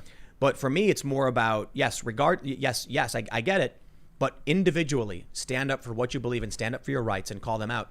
They don't like it. They function like a collective. They have priests, Yep. in a figurative sense, and then you have a bunch of blind masses that just say, "Yep, whatever you say," and they are coming for our rights. Yep. You literally have the World Economic Forum saying they want to take your blood so that you can travel and go to sporting events. Now, granted, it's crazy. it is an international policy. It might not be able to be done in the United States. There was an interesting thing that happened a while ago about there was this forum in Europe about banning hate speech, and the U.S. tech companies resisted to a certain degree. Or I think it was Trump actually. They asked if he would agree to this pledge to combat hate speech, and he said, "We can't. We have the First Amendment. I'm not allowed to do that." Wow. That's one of the biggest problems for a lot of these big international agreements. Our Constitution. Yes. And they have turned it into Swiss cheese. The Democrats have. Well, they're trying to. They've been doing it. They're approaching it with a lighter. They're walking slowly and hoping no one notices, but they're getting closer and closer to it. And you know what they do? You know what they're really good at? What? Claiming it's Trump who's doing what they're doing. I know it's true. For real. It's Trump. No, look, he's the racist. He's the one trying to segregate everybody and blah blah blah blah blah blah. It's you. You're doing it, Democrats. You are. God, man. Objection, man. Alternative JK says YouTuber Tyrone Magnus had a video a few days ago at the very ABOLISH gym in South Jersey. I think you guys are neighbors. He did a reaction video for Jakari Jackson and is solid. It would be cool if y'all can do a Timcast IRL before you move. We can maybe figure something out. I'll look into him. Tyrone Magnus. I'll write that down. I live very, very close Can I get to my close up? Oh, yeah. to ABOLISH gym. Just wanna let you we, know. we drove over there and actually talked to people Trying when this this was going down. the Islay Gold 25 year. Oh, it's good. It's smooth. Anyway, I just thought I'd let you know what I was drinking. 'Cause Tyrone Magnus. Make I sure. wrote it down. everybody. So I'm gonna say this again. I'm gonna go set up. If you really like this show and you think the conversations we're having are important, rational, reasonable, and people need to hear them, please consider sharing it in some capacity. It's probably the reason why we've been growing so tremendously. I mean, when we first started the show in January, like the end of January, we were getting like 2,000 concurrent viewers, and now we're consistently hitting like 40 to 50,000. You guys are all awesome. I really, really appreciate everybody who's watching and listening. And I mean, that gives me hope. I'm sure it gives Adam hope. He's stoked. It's like, wow, look at all these people who are saying we agree. We want to fight for these things. We want to fight for our rights and stand up. So I guess the most important thing we can do is in the conversation we're having, there are a lot of people that don't realize what's happening all around them. Like that man in the guillotine saying, I don't care for politics. There are a lot of people who don't realize. I saw a video from somebody, I'll leave them unnamed for now, arguing about being in the center, saying, oh, the right is always telling you got to believe this and the left is always saying this. Well, I just don't want to be involved with either. And I'm like, I remember when I felt that way 5 years ago, and something changed with the emergence of the intellectual dark web. It was the acknowledgement that it isn't the right versus the left. It's the left versus everyone else. When you have progressives like the Weinstein brothers, when you have psychologists like Jordan Peterson, he's a psychologist, right? Yeah. I got that. Yeah. Yeah. You have psychologists like him, and you have comedians like Joe Rogan, and then you have all of the other moderate or even liberal personalities who are challenging the same thing as conservatives are. It's not a left or right thing. It's the majority versus the fringe group of people that are taking everything over. If we don't speak up now, then we will forever hold our peace. Oh, yeah. And then after November, when this country is dramatically different and you don't recognize it anymore, and you've got these weird racial public health crises happening in your neighborhood, and they come to your house and say the lawn ornaments in your lawn are racist and we want you to take them down. Otherwise, we're going to fine you $50 a day through, or you have to move, or some weird, ridiculous thing starts happening where the police illegally and unconstitutionally take away the firearms of a family that was following Castle Doctrine law in Missouri. We get morality policing. They release rioters. They drop their charges. This has been happening. The riots are getting worse. They're still happening. 60 days. Now's the time to speak up or forever hold your peace. So one thing you can do is, outside of anything we're talking about, just smash the like button. Smash that like button. Yeah, That's smash the only it. way. That's what he was about to say. It's the only way to save the world. That's the only way. You must smash the like button. If we get 50,000 likes, then everything just goes back to normal, and it's Skittles are. That's no. the reset In all button. seriousness, Is that it? That's all we need? 50,000 That's it, likes? 50,000. We can do that. Come We're on, halfway people. there, guys. Let's work together here. Share the show. It's one thing you can do if you think we talk about important things. Otherwise, share shows you do like. If there are other personalities you think you that are doing a good job calling this stuff out, then share them as well. Don't even it's not even just about us. It's about freedom in general. If you live in the UK, you've got Sargon of Akkad, you've got Count Dankula, for instance. And in the US, obviously, we're lucky to have people like Joe Rogan and other comedians, Dave Chappelle, and then you've got Ricky Gervais. And hopefully not all is lost. It's just an election year. And hopefully once the election simmers down, maybe we'll calm down a bit until the next election year. Yeah, maybe it will. So I'll tell you what. I've been thinking about this. If 2016 was crazy and afterwards we had riots, it's like a wave, right? We might be going down and we might see a huge spike in violence for this election, but not the end. Not some kind of weird end of America. But then the wave drops down again, and then the wave comes back up even bigger for 2024. So this election year might not be the pivotal moment. We might just be like, wow, everything's getting crazy. There might be an election, Trump or Biden might win, and then 2024 could become the part where we just can't handle the strain anymore. This is a practice run? No, it's 2016 was. Oh, okay. 2016 got bad. 2020 has been really, really bad. But imagine this carries on endlessly until the next election cycle. Imagine how bad 2024 will be. So with that being said, my friends, make sure you smash the like button, hit that notification bell, subscribe. We do the show every Monday through Friday at 8 p.m. And now the commentary and culture and news portion of the show is coming to a close, but we're not leaving. Oh, I'm so happy that's over. Adam. Can I go jam now? Is going to play some music I'm for going you. to go play some song. Yeah. Get this mic out of my way. Let me switch Be a over. different mic. So for those that are Oh, sorry. just hanging out, you want to hang out, we're going to stick around for about 20 or so minutes. Adam's going to play some music. I actually don't think I'm going to play today. You gotta No? switch it back, No. bro. You're not doing it? Oh. Might be habit.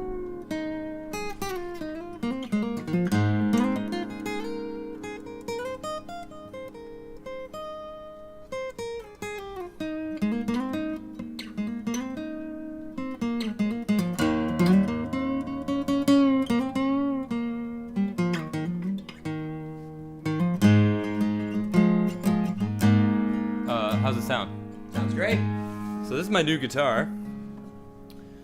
I love this thing so much. It is beautiful. It's Martin. I have a travel Martin guitar. But man, dude, does this thing just spoke to me. I walked in and I wanted to get my own guitar, because I don't have any of my guitars here, and I ended up walking away with this beauty right here, and she's nice. So I'm gonna play. Someone actually requested this song. I just sent a tweet out earlier before the show, like, what should I play? And someone asked me to play the song about my wife, and she just got back from Sweden yesterday, and I'm really, really happy to have her back. So I'm gonna play this song because it's about her.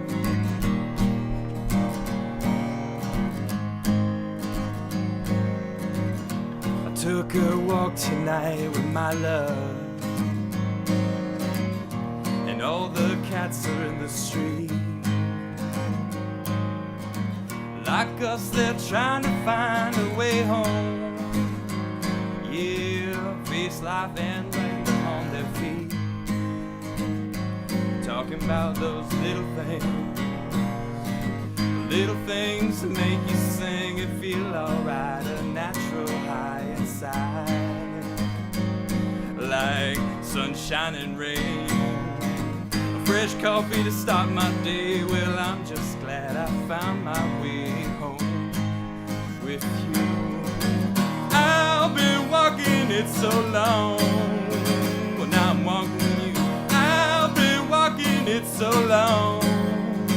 Well, now I'm walking with you. I've been walking it so long. Well, now I'm walking with you. I've been walking it so long. Now I'm walking with you. Sunsets along the colonnade. Well, all good dogs and bad are on their way. Like us, they're trying to find their peace of mind. Yeah, face life and its insanities. Talking about those little things that make you sing and feel alright. A natural high inside. Oh, sunshine and rain. A fresh coffee to start my day. Well, I'm just glad I found my way home with you. I've been walking it so long. When I'm walking with you.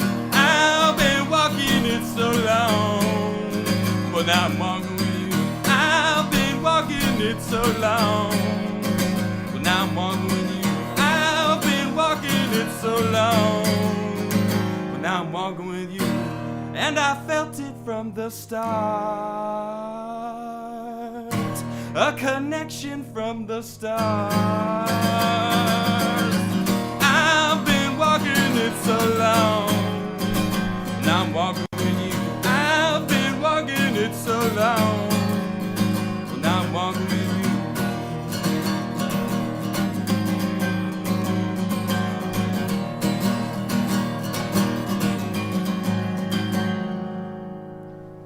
Woo!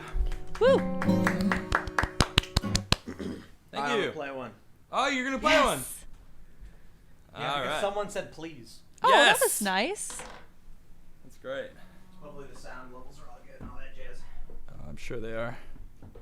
Oh man, that is a beautiful guitar. That sounds great.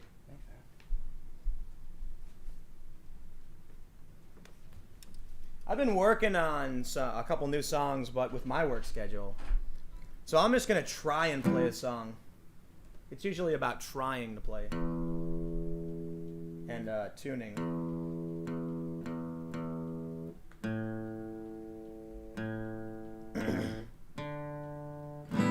Should be good. This song is called Lies Don't Become You.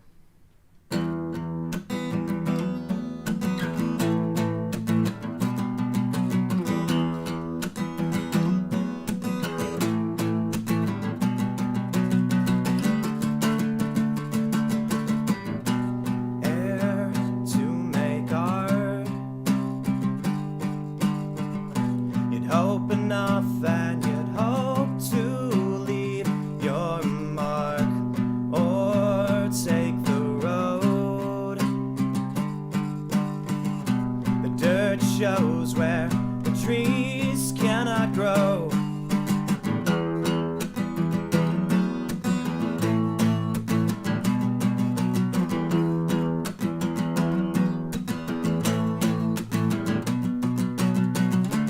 Would you sell? Would you sell it all to save yourself? Lies, oh lies, don't become you. Inside, it's like we always knew just where to rest our hearts inside the hearts of a friend.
that's the first time I've heard that one. That's a cool song.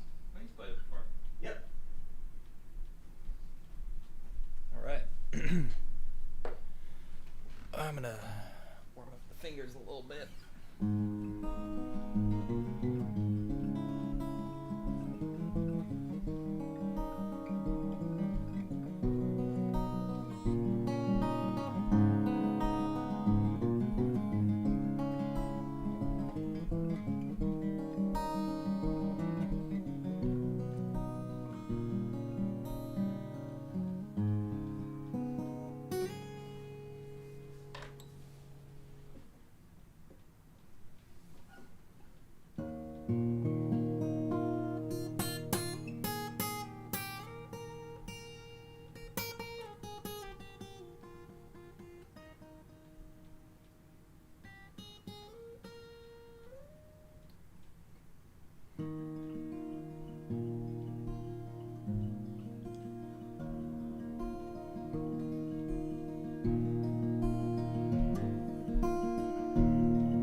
Green tea Sunday, impure breaking of the dawn, lazy morning, roll back over sleep till noon or the afternoon. Something has got a hold on me.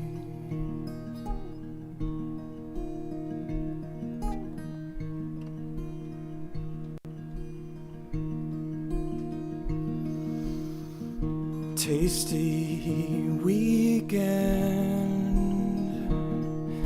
impure breaking of the law. I'm cloudy yet weightless, suppressing all those things I do, but I shouldn't do. Something's got a hold on me. You used to draw me pictures in the dark and erase them with a smiling face. Too bad all those dreams seem to fade away.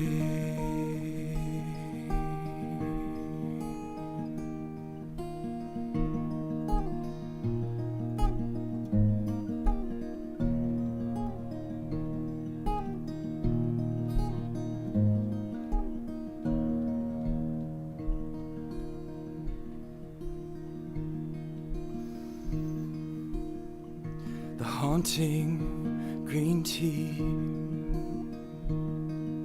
impure breaking of my mind, the silent excuses. I know I sometimes lose control. That was the start of it all. Something's got a hold on me. Well, you used to draw me pictures in the dark and erase them with a smiling face. Too bad all those dreams seem to fade away.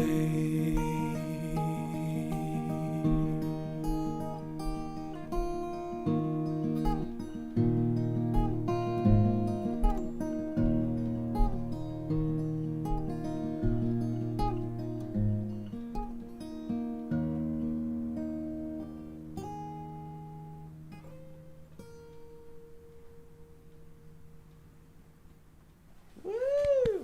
Thank you very much. I got one more. Yeah. All right. So that was called Green Tea.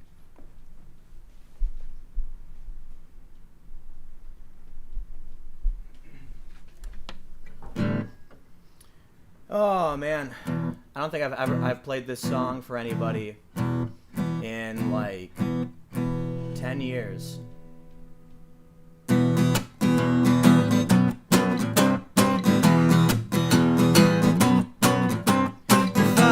We follow until it's our turn to die. We're slowly marching to our suicide. Instead of living, tell me what to do. Instead of dreaming, let me die for you.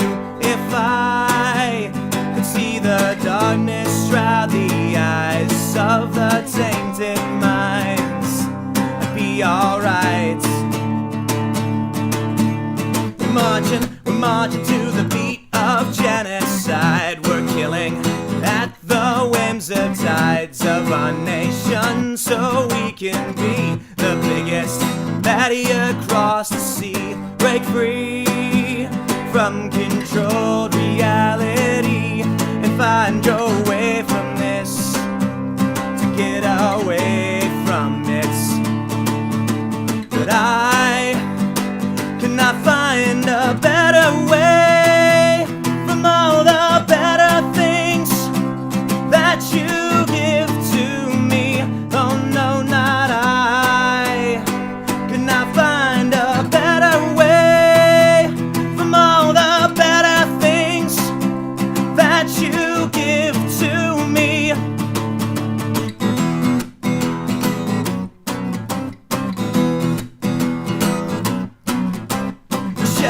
The shadows of the former enterprise, the institutions made to control your lives. We're inside breeding, concocting all the lies that we use to control your minds. Break free from controlled reality to find your way from this, to fight your way from this. But I cannot find a better way from all the better things that you give to me. Oh no, not I. Cannot find a better way from all the better things that you give to me.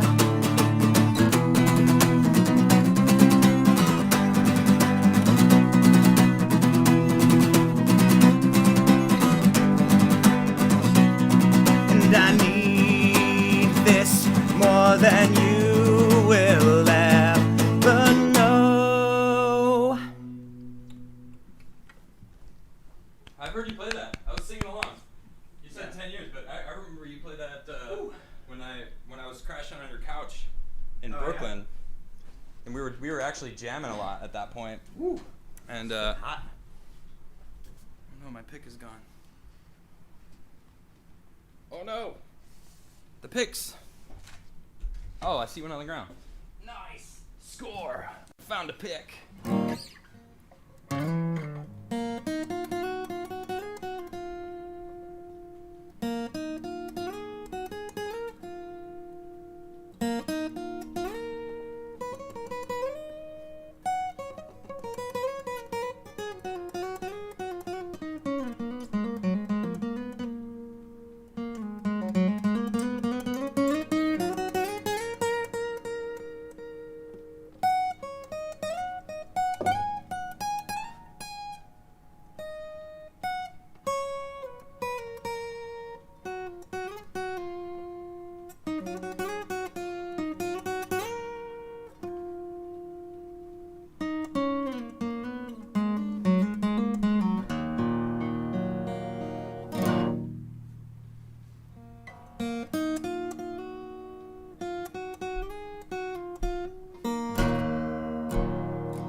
Justice is dead.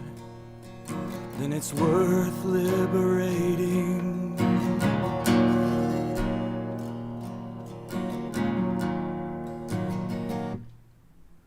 If justice is dead, then it's worth liberating.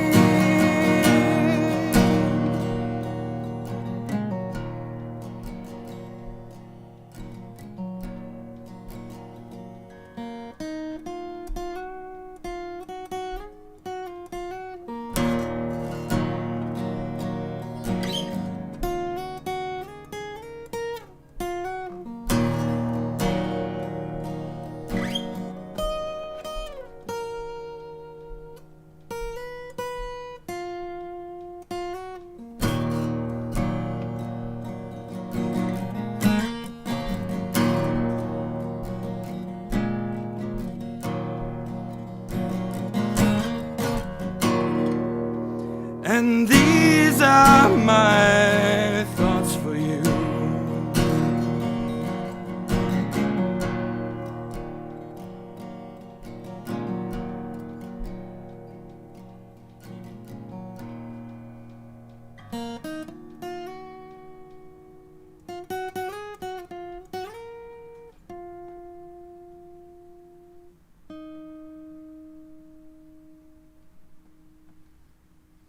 Thank you. That one's what's called If Justice is Dead. What time do we got? It's 10:27. I'll play one more.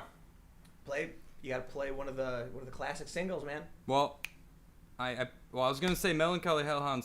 I played that last week though. So then what's the other one? Taking It Back. Yes. All right.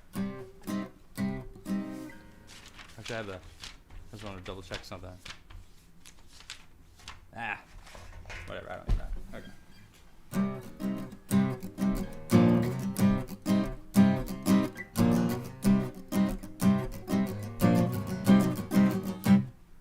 If I was a younger man, I'd probably make the same mistake twice. The closer the heart is, the harder it becomes to do what's right. Even through the thick and thin, secretly we want to win. Well, I'm taking it back, taking it back, taking it back. It's time to confess our sins. Oh, before this world you've built crumbles away. I've spent some time lost in my mind, disappointed. Well, that's just the sting from expecting, and that's what you get. Oh, it's a simple sacrifice. Drop a little bit of pride. I know it's exhausting. Oh, and taking it back, taking it back, taking it back. It's time to find me.